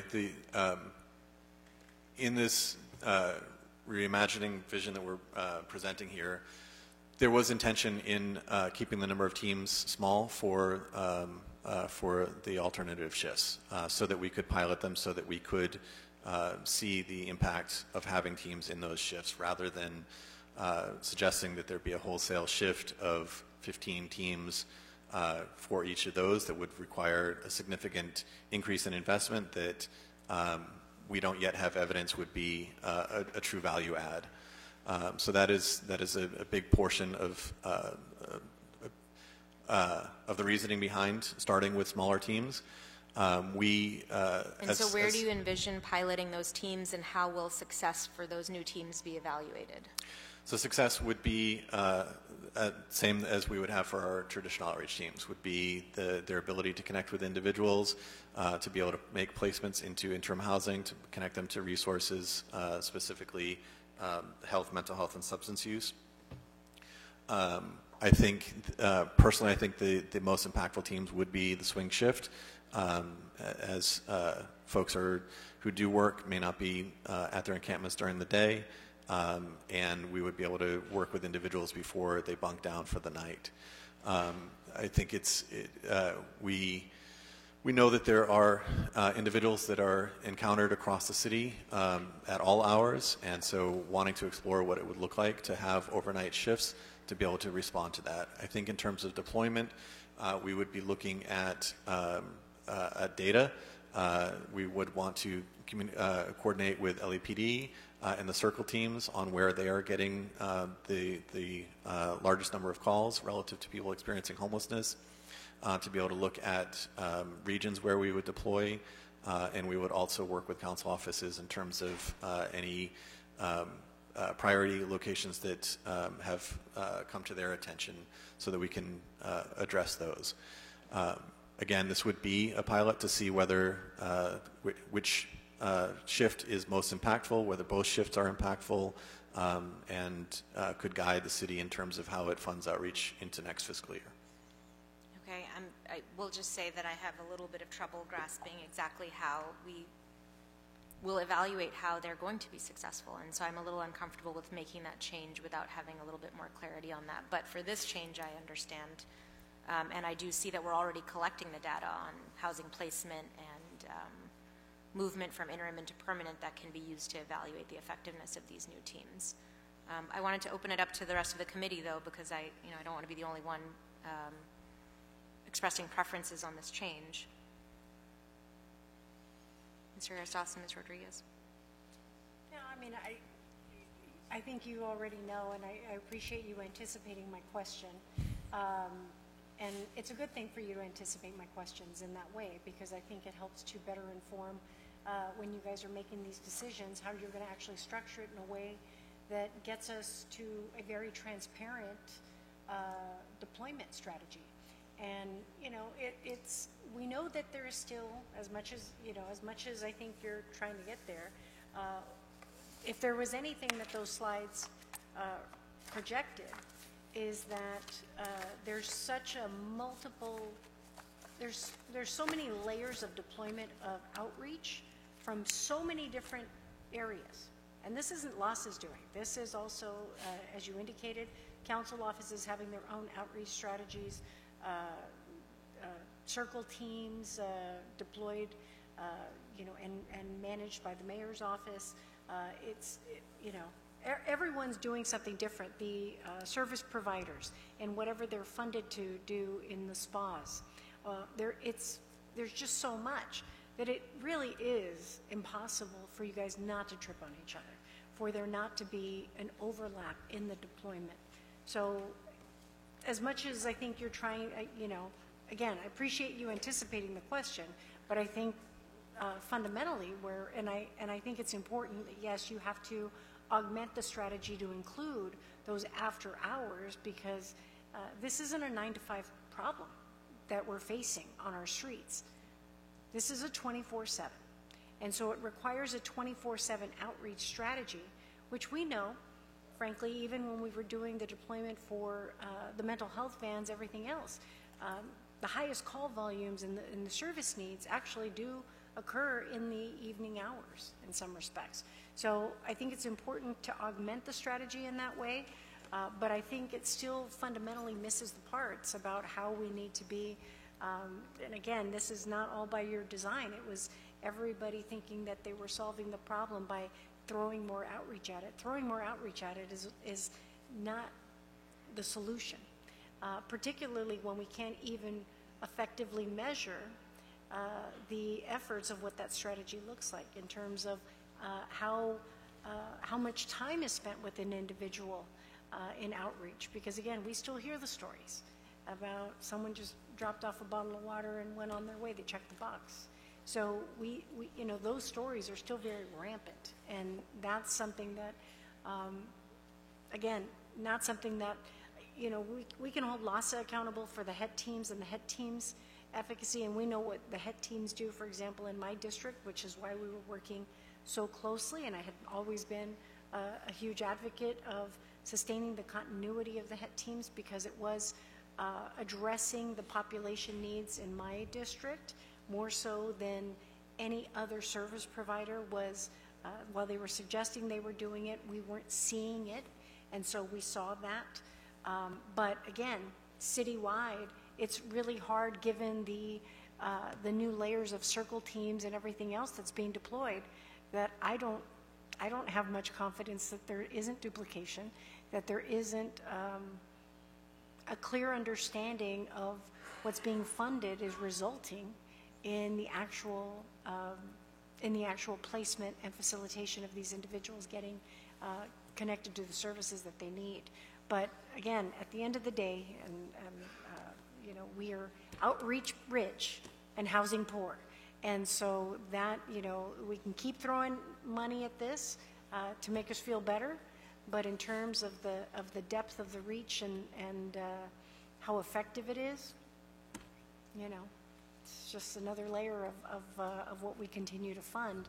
And I'm just, again, LAHSA can talk about your piece, and you can talk about what you can pretty much track, okay, we know what the outcomes are associated with that work. It's pretty murky when it comes to some of the other efforts.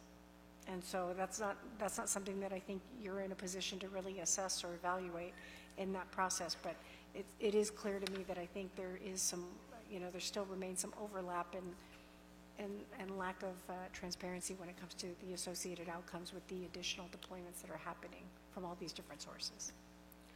But I would just note that all of the multidisciplinary teams do record their activities in HMIS, and so we are able to track the progress and results of those teams.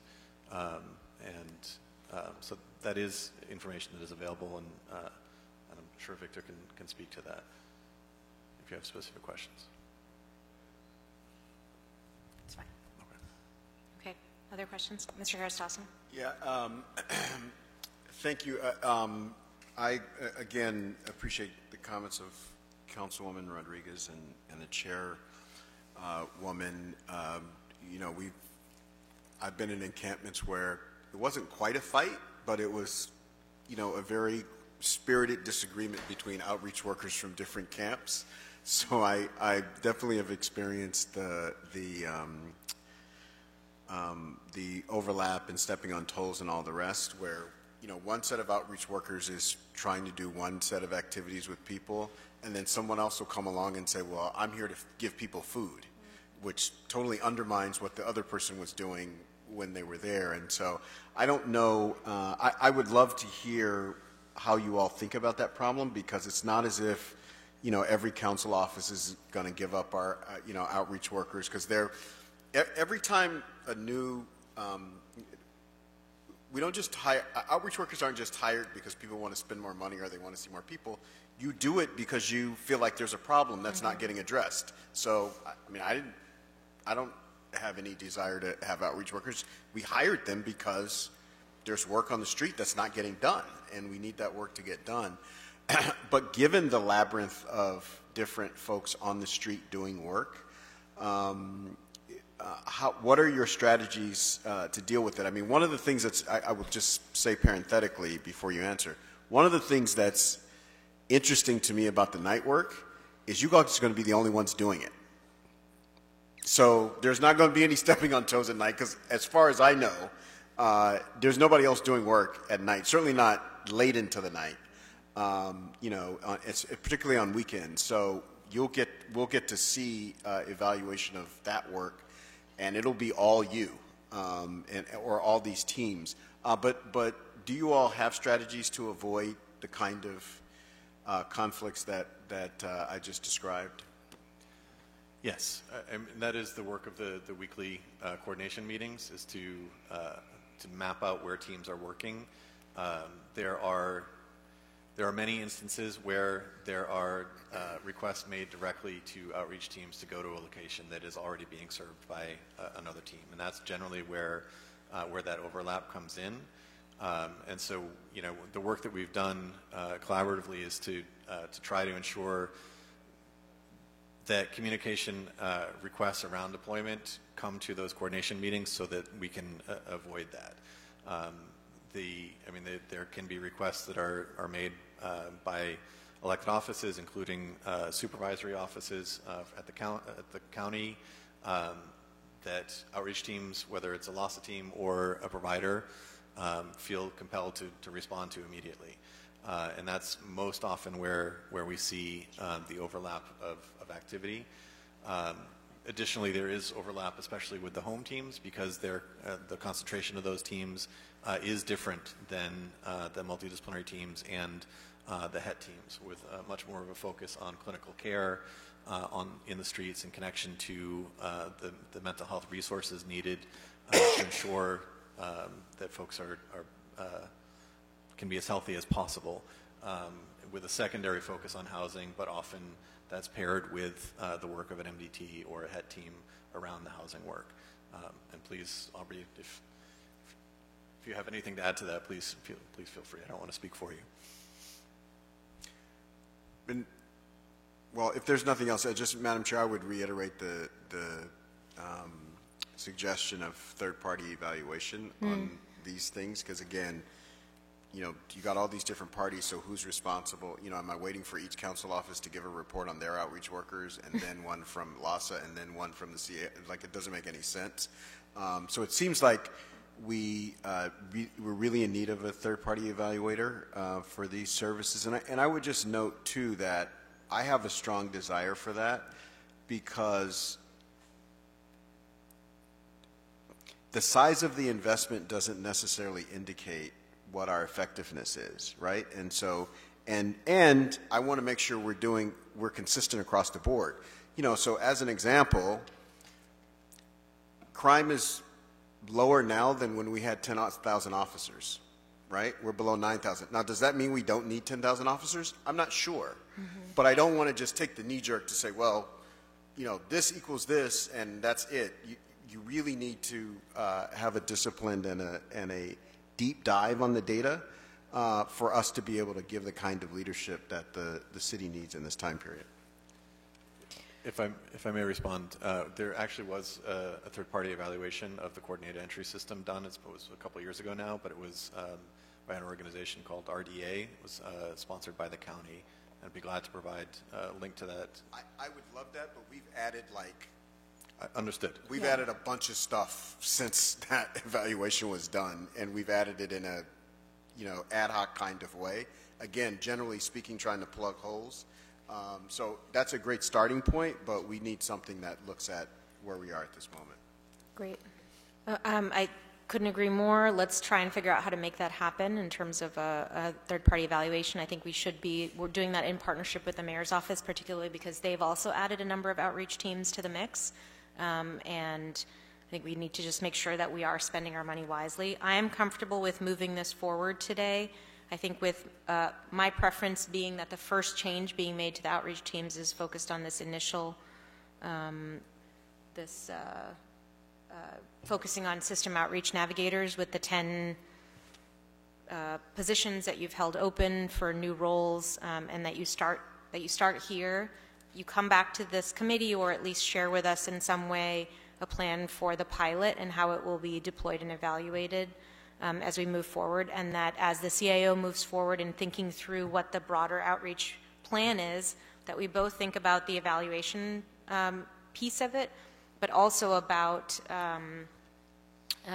really collecting the outcomes that you're saying that we do have available, which is the number of contacts that people are making, how much time people are spending with MDTs, and having that information available for both the county and the city-funded teams that are operating within our jurisdiction, and ensuring that we're moving forward with as little duplication as possible. So I think if we can move forward with those assurances, I'm comfortable moving this out of committee and to full council.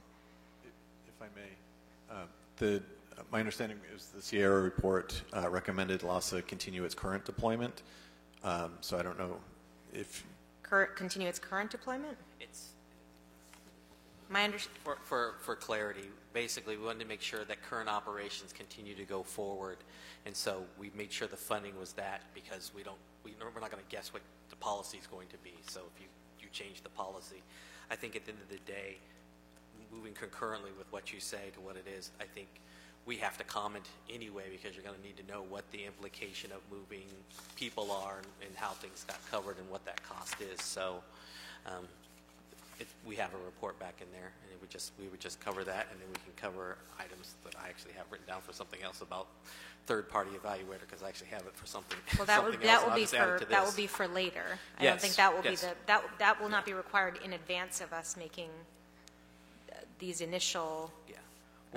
What we can do today, my apologies, is just we want to make sure we have the continuous funding authority that goes forward. That is number one key, and then make sure that there's funding available for them going as well. So expenditure authority and the funding, and then if you want to make some type of change policy, whatever, that can be added, but we'll know the money and the authority is there to make sure we get past the end of this calendar year. I think that's the key right now. Okay, I think I'm following what you're saying. Basically, they only have money till the end of this year. Right. And this support is... We'll go moving forward. Yes. It'll make money available next year. If you add an amendment, it'll add whatever you'd like, but we're going to make sure things stay operational. Care Plus and continue to get staffed. Right, but the money that's included in this allocation includes the 13 teams that you're talking about here, right? Yes. The money in this report is for the 41 hit teams that are on that on that line item, not to include roadmap and other things. It's Yes, conflated. but that includes this. Yes, it does. Yes, okay, Yes, it does. great. It's a Then we're all- reprogramming of those folks Yes. for which would be in this budget. Okay, Yes, ma'am. that's fine with me. Okay, great. So provided we're all on the same page, Mr. Litt, if you can call the roll. Yes, Councilmember Rahman, Yes. Councilmember Blumenfield, Councilmember Harris Dawson, Yes. Councilmember Rodriguez, Aye. and Councilmember Lee. Very good. 3 ayes then. Great. And so we will continue items 1 and 10 to our next meeting. And thank you all for coming today. And with that, do we have anything else on the agenda? Madam Chair, did we, item 10? Continued. Very good. Okay. This meeting is adjourned. Thank you.